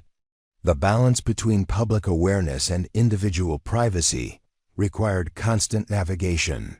"He's handling it well," Dr. Richardson observed, his medical training making him sensitive to the stress indicators that accompanied sudden fame. "I was worried the attention might overwhelm him, but he seems to be using it as motivation rather than letting it become a burden." The transformation of Marcus Ruzzer Williams from street gang leader to community activist had been the most dramatic of the group's changes, but also the most sustainable.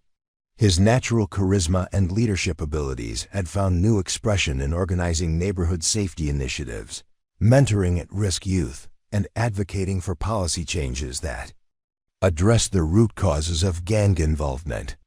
"His grandmother's proud," Maya said softly, her words carrying the weight of someone who'd maintained contact with the elderly woman throughout her grandson's transformation. "She tells everyone at the senior center about how he's helping other kids avoid the mistakes he made." The mention of Razor's grandmother brought a moment of reverent silence to the group. Her belief in her grandson's potential had been one of the crucial elements in his willingness to change, and her pride in his accomplishments had become a source of strength that sustained him through the difficult moments of rebuilding his life. "She's here today," Tommy said, pointing toward the front rows where a small, dignified woman sat with a walker beside her chair. Razor asked her to introduce him. "Says it's important for people to understand that transformation isn't a solo journey." Maya felt her throat tighten with emotion. The public acknowledgement of family support was a crucial element in destigmatizing the process of leaving criminal lifestyles. Too often, people attempting to change their lives were forced to do so in isolation, cut off from the relationships and communities that had shaped their identities. 5 minutes to showtime," announced Jennifer Walsh, the community center director, who'd partnered with Maya to develop the comprehensive intervention program. "Our speakers ready?" The 3 young men nodded, their nervousness balanced by the kind of determination that came from having discovered purpose beyond mere survival. They'd agreed to share their stories publicly, not for personal recognition, but to demonstrate that transformation was possible, that people written off by society could become valuable contributors to community safety and prosperity. Maya watched them file toward the front of the hall, their posture and bearing reflecting the internal changes that had accompanied their external transformation. Tommy's shoulders were back, his head up, carrying himself with the dignity of someone who'd learned to value his own worth. Carlos moved with the measured confidence of someone who'd discovered that respect could be earned through service rather than fear. Marcus walked with the focused intensity of someone who'd found his mission in life. The audience was a mixture of neighborhood residents, city officials, social service providers, and media representatives. Maya recognized several faces from the hospital, including Sarah Chun, who'd become an advocate for the program after witnessing its effectiveness firsthand. There were also people she didn't recognize, community members who'd heard about the Transformation Initiative and wanted to see if it offered hope for their own neighborhoods. Dr. Richardson took the seat beside Maya, his presence offering the kind of institutional credibility that made comprehensive change possible. "Have you thought about expanding the program?" he asked quietly. "Other cities, other communities?" Maya considered the question carefully. The success of the Portland Initiative had generated interest from law enforcement agencies, social service organizations, and community groups across the country. But she was wary of scaling up too quickly, of losing the personal relationships and detailed knowledge that had made the original program effective. "The model can be replicated," she said finally, "but it requires people who understand both the communities they're trying to serve and the systems they're trying to change. It's not about applying a formula. It's about building relationships and creating alternatives that make sense in specific contexts." Her response reflected the complexity of effective intervention work. Maya's success hadn't come from following a predetermined plan, but from her ability to understand the individual she was trying to help, to recognize their strengths and motivations, and to create opportunities that aligned with their values and capabilities. The program formally began with Jennifer Walsh welcoming the audience and providing context for the speakers they were about to hear. Her introduction emphasized the collaborative nature of the initiative, the partnerships between medical professionals, law enforcement, social services, and community organizations that had made comprehensive transformation possible. "Before we hear from our speakers," Jennifer said, "I want to acknowledge someone whose vision and dedication made this program possible. Maya Rodriguez, whose work as a combat medic and intelligence specialist gave her unique insights into the psychology of violence and the possibilities for healing." The applause that followed was warm and sustained, reflecting the community's recognition of Maya's contributions. But Maya remained seated, uncomfortable with public recognition that might compromise her ability to work with people who needed to trust her discretion and authenticity. "Maya prefers to work behind the scenes," Jennifer continued, understanding her colleagues' need for privacy. "But I want you to know that the success stories you're about to hear exist because someone believed that people could change, that communities could heal, and that the right intervention at the right moment could save lives." Tommy was the first speaker, his voice initially shaky but growing stronger as he found his rhythm. He spoke about the fear that had driven him to seek protection through gang membership, about the economic pressures that had made criminal activity seem like the only viable option, and about the moment when he'd realized that his choices were making his family less safe rather than more secure. "I thought I was being a good father by providing for my daughter," he said, his words carrying across the silent hall. "I thought that money was the most important thing I could give her. But Maya helped me understand that the most important thing I could give her was a father who came home every night, who didn't carry the weight of violence, who could teach her that problems can be solved without hurting people." His speech was followed by sustained applause, but more importantly, by nods of recognition from audience members who understood the complex motivations that led young parents to make dangerous choices. Tommy's story wasn't unique, but his transformation offered hope that others could find different paths. Carlos spoke next.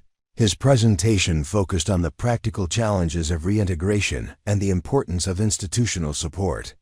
He described the difficulty of finding employment with a criminal record, the ongoing stigma that accompanied his past, and the way that comprehensive support had made genuine change possible. People talk about second chances, he said, his voice carrying the authority of lived experience. But second chances don't mean anything without first opportunities. Maya didn't just believe we could change. She created the conditions where change became possible.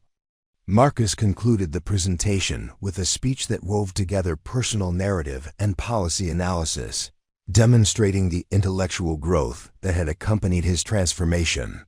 He spoke about the systemic conditions that made gang involvement seem rational, the importance of addressing root causes rather than just symptoms, and the potential for former gang members to become effective community leaders. Violence isn't inevitable, he said, his words carrying the weight of someone who'd lived on both sides of the equation. It's a response to conditions that can be changed. When people have genuine alternatives, when they have support systems that understand their struggles, when they have opportunities to contribute meaningfully to their communities, they choose peace over conflict. The applause that followed was thunderous, reflecting the audience's recognition that they'd witnessed something remarkable, the transformation of perceived threats into community assets, the alchemy of turning pain into purpose, the demonstration that redemption was possible even in the most challenging circumstances. Maya remained in her seat as the audience dispersed, watching the former gang members accept congratulations and answer questions from community members who wanted to learn more about the program. Their comfort with public attention, their ability to articulate complex ideas about social change, their obvious pride in their accomplishments, all of it represented a transformation that went far beyond simply leaving criminal activity behind. Dr. Richardson approached her as the hall emptied, his expression showing the satisfaction of someone who'd witnessed genuine miracle. "You've done something remarkable here," he said quietly. "Not just changed individual lives, but demonstrated that comprehensive intervention can work even in the most challenging circumstances." Maya nodded, her attention still focused on the three young men who'd become living proof that people could change, that communities could heal, that the right support at the right moment could redirect entire life trajectories. Their success represented not just personal transformation, but the possibility of systemic change, the hope that cycles of violence could be broken and replaced with cycles of growth and contribution. "It's just the beginning," she said, her voice carrying the quiet determination of someone who'd discovered her calling. "There are more Tommies, more Carloses, more Marcuses out there. Young people who need to know that there are alternatives, that someone believes in their potential, that change is possible." As the community center emptied and the afternoon sun slanted through the windows, Maya felt the satisfaction of someone who'd successfully completed a mission. But unlike her military service, this mission didn't have a clear endpoint. The work of transformation was ongoing, requiring constant vigilance, continuous adaptation, and unwavering commitment to the belief that people could change and communities could heal. The tattoos beneath her sleeves told the story of her past, but the program she'd created would tell the story of her future. And in that future, the quiet nursing assistant who'd once been a combat medic would continue to wage war against violence, armed not with weapons, but with hope. Not with force, but with faith in the human capacity for redemption.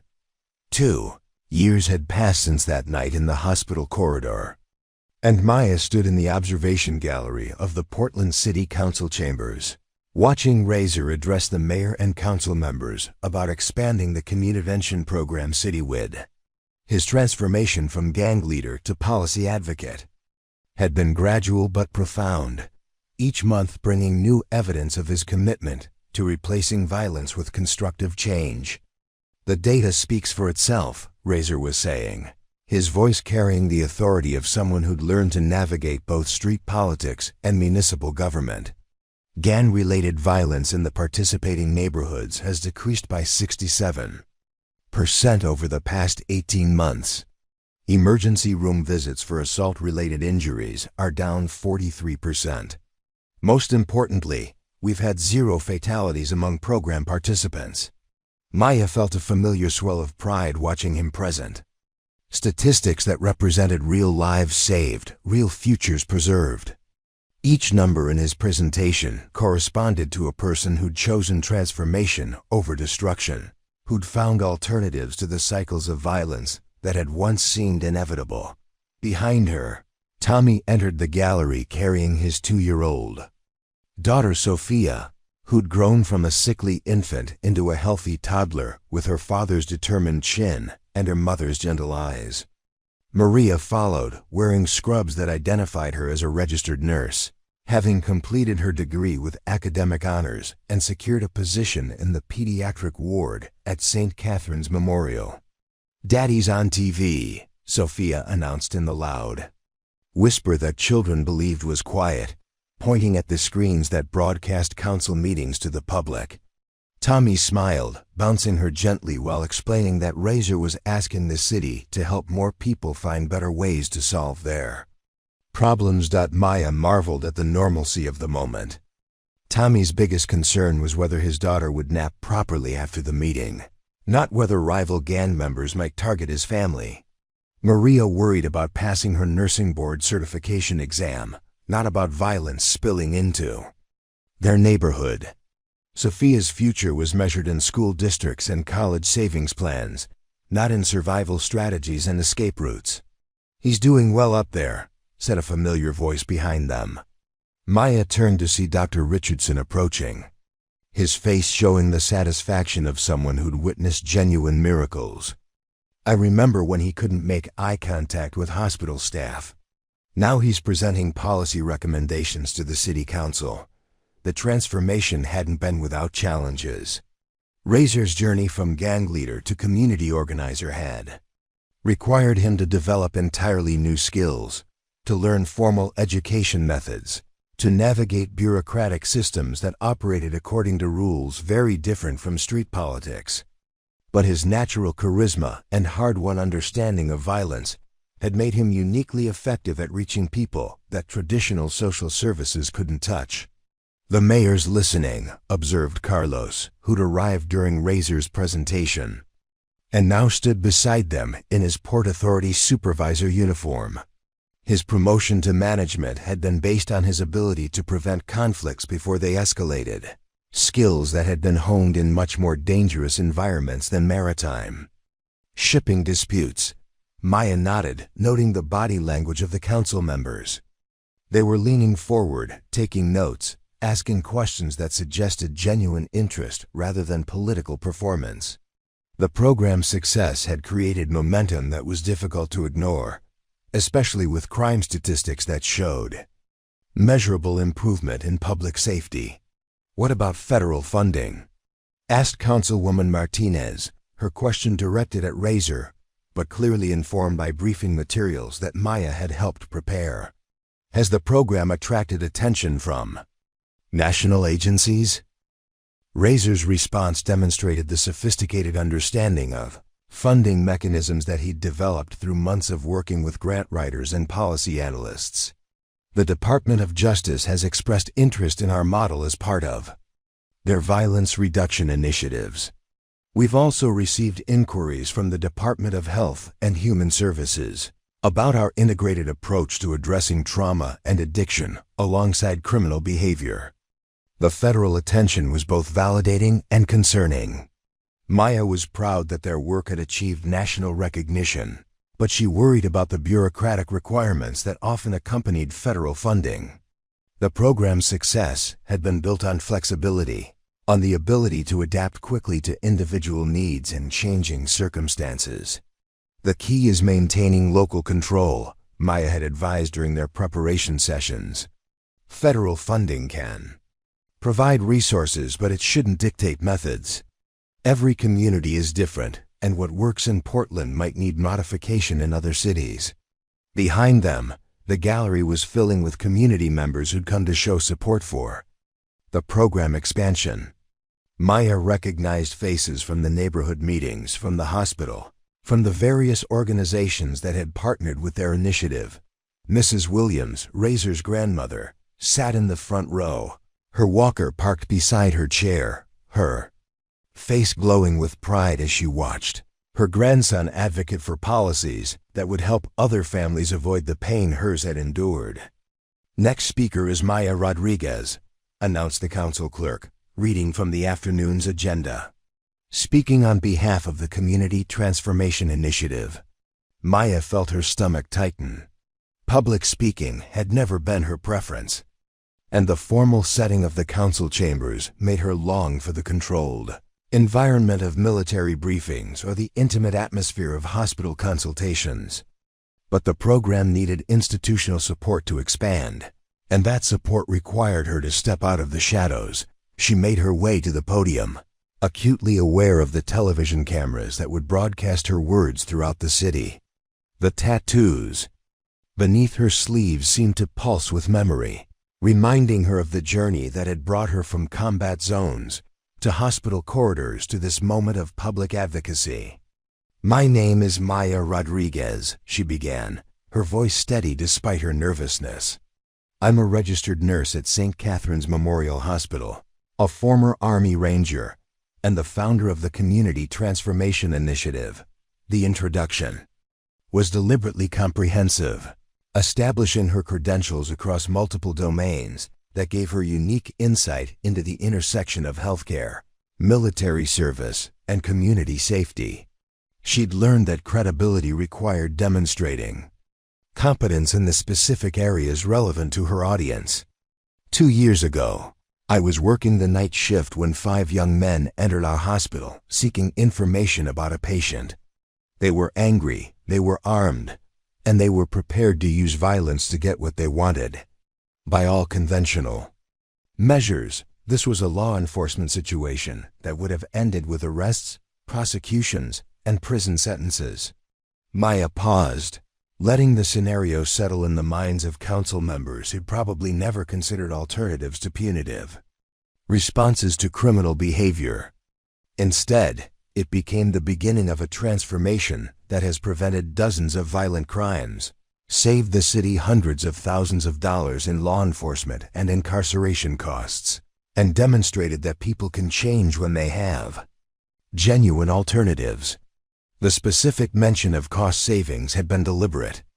Maya had learned that policymakers responded to both moral arguments and fiscal realities, and the program's success could be measured in both human and economic terms. The young men who entered our hospital that night weren't criminals by nature. They were products of systems that had failed them repeatedly. Foster care that moved them from placement to placement without stability. Schools that suspended them for behavioral problems without addressing underlying trauma. Employment programs that promised opportunities but delivered minimum wage jobs with no advancement potential. Her analysis was drawing nods from council members who'd seen similar patterns in their own districts. The cycle of institutional failure that created conditions for gang involvement wasn't unique to the neighborhoods where Maya worked. It was a systemic issue that required systemic solutions. But they were also young men with strengths that had been overlooked by every system they'd encountered. Leadership abilities that had been channeled into negative directions. Loyalty and courage that had been exploited by people who profited from their mistakes. Intelligence and creativity that had been dismissed by educators who couldn't see past their circumstances. Maya's voice grew stronger as she shifted from problem analysis to solution presentation. The Community Transformation Initiative succeeded because it recognized these strengths and created opportunities for positive expression. We didn't try to fix what was broken. We tried to build on what was working. The distinction was crucial to understanding why their approach had succeeded where others had failed. Traditional intervention programs often focused on deficits, on what participants lacked or needed to change. Maya's program had focused on assets, on what participants could contribute, and how their existing skills could be redirected toward constructive purposes. Tommy Valdez, who you heard from earlier, wasn't just a gang member with a criminal record. He was a young father with mechanical abilities, leadership potential, and a strong work ethic. Our program helped him find employment that utilized those strengths while providing the financial stability his family needed. She continued with examples of other participants, each story demonstrating how individual transformation had been possible when people were seen as whole human beings rather than collections of problems to be solved. Carlos Martinez wasn't just a convicted felon. He was someone with organizational skills, institutional knowledge, and hard-won wisdom about navigating complex systems. Our program helped him find employment where those qualities were valued and rewarded. The council members were taking notes, clearly impressed by the specificity of her examples and the measurable outcomes they represented. Maya realized that her military training and briefing senior officers was serving her well in this very different, but equally formal environment. Marcus Johnson wasn't just a gang member with anger management issues. He was a natural teacher with deep empathy for struggling youth and an intuitive understanding of conflict resolution. Our program helped him pursue education that formalized those abilities and find work where they could benefit entire communities. Maya paused, looking around the chamber at faces that seemed genuinely engaged with her presentation. The program works because it treats people as assets rather than problems, because it addresses root causes rather than just symptoms, and because it provides comprehensive support rather than isolated interventions. She concluded with specific recommendations for program expansion, including funding mechanisms, staffing requirements, and performance metrics that would ensure accountability while maintaining flexibility. The presentation was professional, data-driven, and compelling, demonstrating that the former combat medic had developed sophisticated skills in policy advocacy and institutional change. The questions that followed were thoughtful and detailed, reflecting genuine interest in implementation rather than skeptical challenges to the program's validity. Mayor Chun asked about scalability. Councilman Torres inquired about training requirements for staff, and Councilwoman Martinez explored potential partnerships with existing social service agencies. Maya answered each question with the precision of someone who'd spent months preparing for this moment, but also with the passion of someone who'd witnessed transformation firsthand.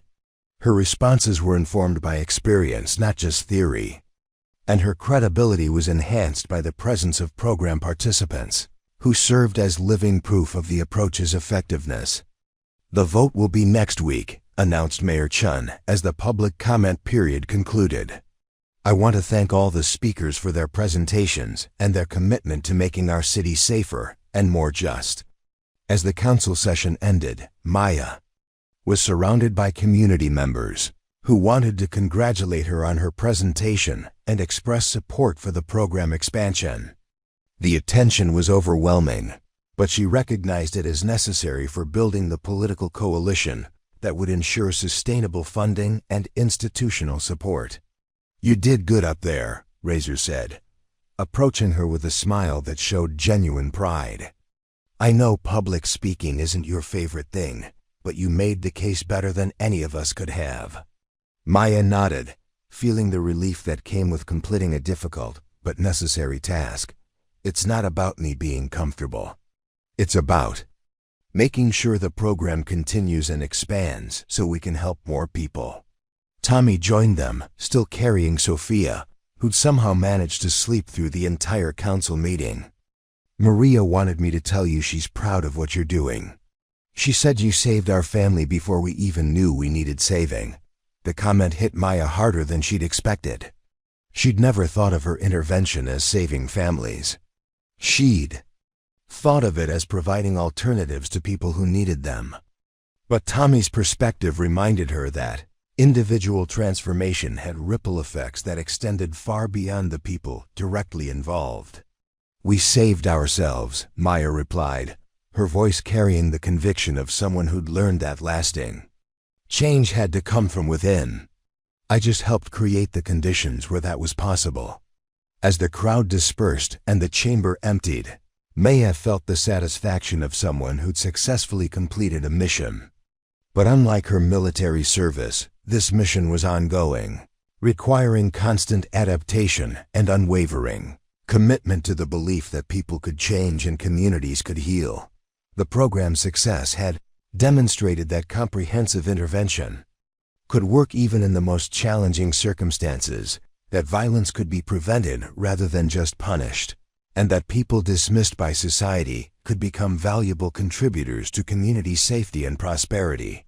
Standing in the empty council chamber, Maya understood that her work was entering a new phase. The quiet nursing assistant who'd once been a combat medic was becoming a public advocate for systemic change, using her platform to demonstrate that transformation was possible for individuals and communities alike. 3 years after that transformative night in the hospital corridor, Maya stood in the graduation ceremony of the first class of Community Transformation Leadership Academy, watching 25 former gang members receive certificates in conflict resolution, community organizing, and peer counseling. The ceremony was held in the same community center where Razor had first spoken publicly about his transformation, but the space had been expanded and renovated with funding from the successful City Council initiative. The academy had been Maya's vision for institutionalizing the kind of personal intervention that had worked with Razor's crew. Rather than relying on individual relationships and informal networks, she'd created a structured program that could train people with lived experience in violence to become professional peacemakers and community healers. Today marks not just the end of your training, but the beginning of your mission. Maya addressed the graduates, her voice carrying the authority of someone who'd learned to speak truth to power. You are living proof that transformation is possible, that people can change, that communities can heal. But more than that, you are now equipped to help others find the same path you've traveled. In the audience, she spotted familiar faces that told the story of the program's evolution. Dr. Richardson sat beside Sarah Chun, both of them having become board members of the nonprofit organization that had grown from Maya's initial intervention. Tommy and Maria sat with their 2 children, Sophia, now a precocious 4-year-old, and baby Miguel sleeping peacefully in his mother's arms. Carlos had brought his elderly mother, whose pride in her son's transformation had become legendary in their neighborhood, but it was Mrs. Williams who drew Maya's attention most powerfully. Razor's grandmother, now 83 and frailer than she'd been 3 years ago, sat in the front row with tears streaming down her face as she watched her grandson receive not just a certificate, but a standing ovation from an audience that included the mayor, the police chief, and representatives from 3 different universities that had offered him full scholarships to continue his education. Marcus Williams, Maya announced, using his full name with the formality that the moment deserved, has not only completed the advanced leadership track, but has also been accepted to Portland State University's graduate program in social work, with a full scholarship and an assistantship in the Community Violence Prevention Center. The applause was thunderous, but Maya noticed that Razor's eyes were fixed on his grandmother, whose expression showed the kind of joy that comes from witnessing dreams fulfilled beyond imagination. The young man who'd once earned tear tattoos through violence was now earning academic recognition through service, and the transformation was complete enough to encompass not just his present, but his future.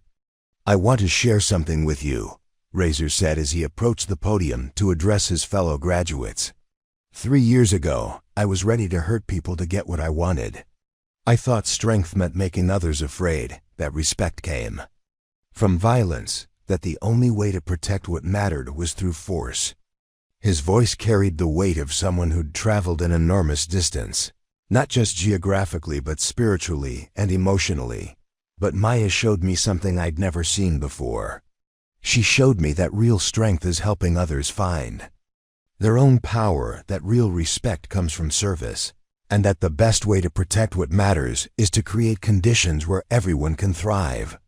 Maya felt her throat tighten with emotion. The young man speaking wasn't just repeating lessons he'd learned. He was articulating a philosophy that had been forged through experience, tested through practice, and refined through reflection. His transformation was complete, not because he'd abandoned his past, but because he'd integrated it into a new identity that honored both his journey and his destination. Today, I'm not just graduating from this program, Razor continued, his voice growing stronger with each word. I'm accepting a responsibility to carry this work forward, to help other communities discover what we've learned here, and to prove that transformation isn't just possible but sustainable. The ceremony continued with presentations from other graduates, each story unique but connected by common themes of redemption, service, and hope. Maya listened with the satisfaction of someone who'd witnessed individual healing contribute to collective transformation, who'd seen personal change create ripple effects that extended far beyond what she'd initially imagined possible. As the formal program concluded and people began to gather for the reception, Maya found herself approached by a young woman she didn't recognize. The stranger was probably in her mid-20s, wearing a professional suit that didn't quite hide the nervous energy of someone stepping outside their comfort zone. "Ms. Rodriguez?" the woman asked, her voice carrying a slight accent that Maya couldn't place. "My name is Isabella Santos.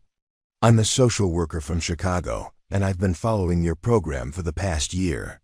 Maya nodded, extending her hand in greeting. Over the past 2 years, she'd received inquiries from cities across the country, from organizations wanting to replicate the Portland model, from researchers studying violence prevention, from policy makers seeking evidence-based approaches to community safety. "I'm here because we have a situation in my neighborhood that reminds me of what you faced here," Isabella continued. "Young people caught in cycles of violence, institutions that punish rather than heal, communities that have lost hope. I wanted to ask if you'd consider consulting on an intervention." The request was both flattering and daunting. Maya had always been careful about expanding too quickly, about maintaining the personal relationships and detailed knowledge that had made the original program successful. But she also understood that keeping successful models localized was a form of selfishness that prevented other communities from accessing life-saving resources. "Tell me about your situation," Maya said, her natural instinct to gather information before making decisions asserting itself. Isabella's description was familiar and heartbreaking. A neighborhood scarred by decades of disinvestment, young people who'd been failed by every system meant to protect them, violence that had become normalized because alternatives seemed impossible. It was the same pattern Maya had encountered in Portland, the same cycle of institutional failure and individual desperation that created conditions for gang involvement. "The difference is that we have something you didn't have when you started," Isabella added. "We have your model, your data, your proof that transformation is possible. We're not asking you to experiment. We're asking you to help us adapt a proven approach to our specific circumstances." Maya felt the pull of possibility, the recognition that her work could have impact beyond Portland's boundaries. But she also felt the weight of responsibility, the understanding that replication required more than copying methods. It required understanding principles and adapting them to local conditions. "I'd need to visit Chicago," Maya said slowly, her mind already working through the logistics of assessment and planning. "I'd need to understand your community, meet the people involved, assess the institutional landscape. This isn't about importing a program. It's about growing one that fits your specific needs." Isabella's face lit up with hope.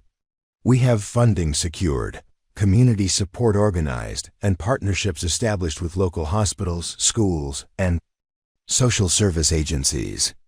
What we need is someone who understands how to put the pieces together."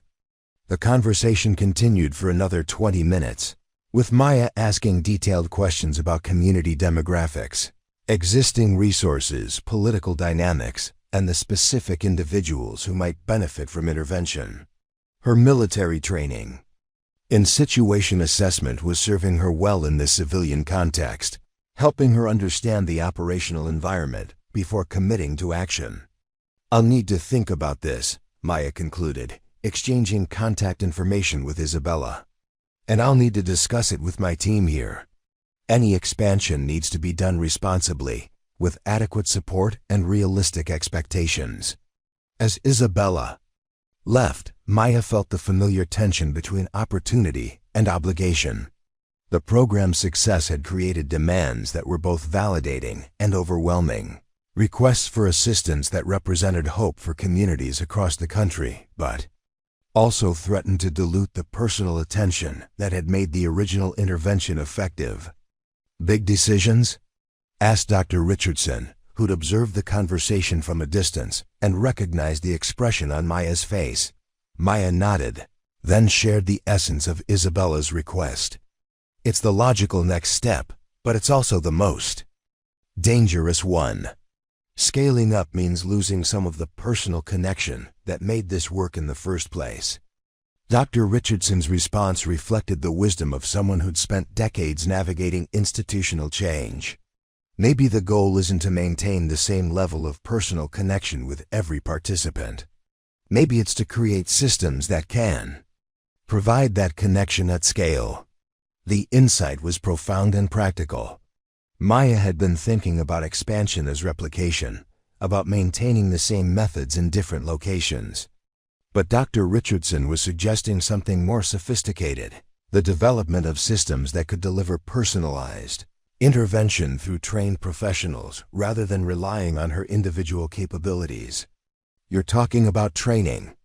"Trainers," Maya said, understanding beginning to dawn. "Creating people who can do what I do, rather than trying to do everything myself." "Exactly. The Community Transformation Leadership Academy isn't just about helping former gang members become community leaders. It's about creating a new profession, a new way of thinking about violence prevention and community healing." Maya looked around the reception, observing the graduates as they celebrated with families and community members. These weren't just success stories. They were potential leaders who could replicate the transformation process in other communities, who could serve as living proof that change was possible while also possessing the technical skills to facilitate that change in others. The academy model could be replicated, Maya mused, her strategic mind beginning to envision a network of training centers that could prepare people with lived experience to become professional peacemakers. Local programs, local leadership, but connected by shared principles and mutual support. Dr. Richardson smiled, recognizing the moment when vision crystallized into actionable strategy. "Now you're thinking like a movement builder rather than just a program director."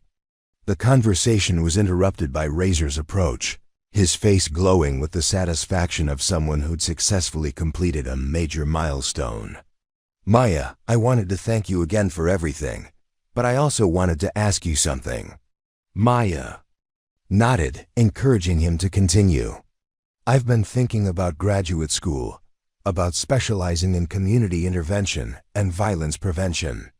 But I've also been thinking about what comes after that, about how to take what we've learned here and share it with other communities." His question echoed the themes that had emerged throughout the evening, the recognition that individual transformation was just the beginning of a larger process of social change. "What are you thinking specifically?" "I'm thinking about a national network," Razor said, his voice carrying the excitement of someone who discovered a compelling vision. "Training centers in different cities, all connected, all sharing resources and strategies. Former gang members helping former gang members, communities healing communities." Maya felt a chill of recognition. The vision that Razor was articulating was remarkably similar to the conversation she'd just had with Isabella, to the insights that Dr. Richardson had shared, to the possibilities that had been gestating in her own mind for months. "That's a Big dream, she said carefully, not wanting to discourage his ambition, but also wanting to ensure he understood the complexity of what he was proposing. Big dreams require big teams, Razor replied, his response showing the leadership development. That had been one of the program's unexpected outcomes. I'm not talking about doing this alone. I'm talking about building something together, with you, with the other graduates, with people like Isabella who contacted you tonight. The convergence of conversations, the alignment of vision and opportunity, felt like more than coincidence. Maya realized that the program's success had created momentum that was pushing toward expansion, whether she was ready for it or not. The question wasn't whether to grow, but how to grow responsibly and effectively. Let's talk about this more tomorrow, Maya said, her mind already racing with possibilities and challenges. But I want you to know that I'm proud of the leader you've become, and I'm excited about the future you're helping to create. As the evening wound down and people began to leave, Maya stood in the quiet community center, surrounded by the evidence of transformation that had once seemed impossible. The photographs on the walls showed former gang members graduating from college, starting businesses, raising families, contributing to communities that had once written them off as irredeemable. But more than individual success stories, the images represented proof that systems could change, that violence could be prevented rather than just punished, that communities could heal from trauma and rebuild around hope rather than fear. Maya's phone buzzed with a text. Message from Isabella. Thank you for listening tonight. Whatever you decide, knowing that transformation is possible gives me hope for my community. The message was followed by another from a colleague in Seattle, then one from a researcher in Atlanta, then one from a policymaker in Detroit. Each message represented a community that had heard about the Portland program and wanted to explore similar approaches to violence prevention and community healing. Maya understood that she was standing at a crossroads. The quiet nursing assistant, who'd once been a combat medic, had become the founder of a movement that was spreading beyond her control and perhaps beyond her capacity to direct. The choice was whether to embrace that growth or resist it, whether to trust others to carry the work forward or try to maintain personal control over every aspect of the program. As she turned off the lights and locked the community center, Maya made her decision. The work was too important to keep small, the model too effective to limit to one city, the need too great to address through individual intervention alone. Tomorrow she would begin the process of building a national network of community transformation centers, each one locally led but connected by shared principles and mutual support. The tattoos beneath her sleeves told the story of her past, but the program she'd created would tell the story of her future. And in that future, the quiet nursing assistant who'd once been a combat medic would continue to wage war against violence, armed not with weapons, but with hope, not with force, but with faith in the human capacity for redemption. Standing in the empty parking lot, Maya looked up at the stars and whispered a promise to the communities that were waiting for transformation, to the young people who needed to know that change was possible, to the families who deserved to live without fear. We're coming, she said to the night sky. We're coming, and we're bringing proof that people can change, that communities can heal, that love is stronger than violence. The stars offered no response, but Maya didn't need one. She had something better than cosmic validation. She had evidence, experience, and a growing network of people who'd learned that transformation was possible and were ready to help others discover the same truth. If this story moved you, if it reminded you that strength doesn't always announce itself, that healing can emerge from the most unexpected places, and that sometimes the quietest voices carry the most powerful messages, then I want to hear from you. Drop a comment below telling me where you're watching from, your city, your country, or just somewhere hopeful. Share a moment when someone saw potential in you that you couldn't see in yourself, or when you became that person for someone else. Your stories matter, and they remind all of us that transformation is possible everywhere. If you'd like to hear more stories like this, stories of second chances, quiet courage, and the extraordinary power of ordinary people who choose to see the best in others, hit that subscribe button and ring the notification bell. Every subscriber helps these stories reach someone who needs to hear them, someone who's waiting to discover that change is possible. From wherever you are in the world, whatever battle you're fighting, whatever healing you're seeking, know that you're not alone. Know that transformation is possible. Know that sometimes the most powerful thing you can do is simply believe that people can change, starting with yourself. Until next time, keep your sleeves rolled up, your heart open, and your faith in human potential stronger than your fear of human failure. The world needs more people who see tattoos as stories of survival, who understand that strength comes in many forms, and who believe that the best way to heal from violence is to become a force for peace. Thank you for spending this time with Maya, with Razor, with Tommy, and with everyone who's ever needed a second chance to become who they were meant to be. Subscribe, share, and keep believing in the power of transformation. The stars are still there, waiting for your promise to make the world a little brighter, one person at a time.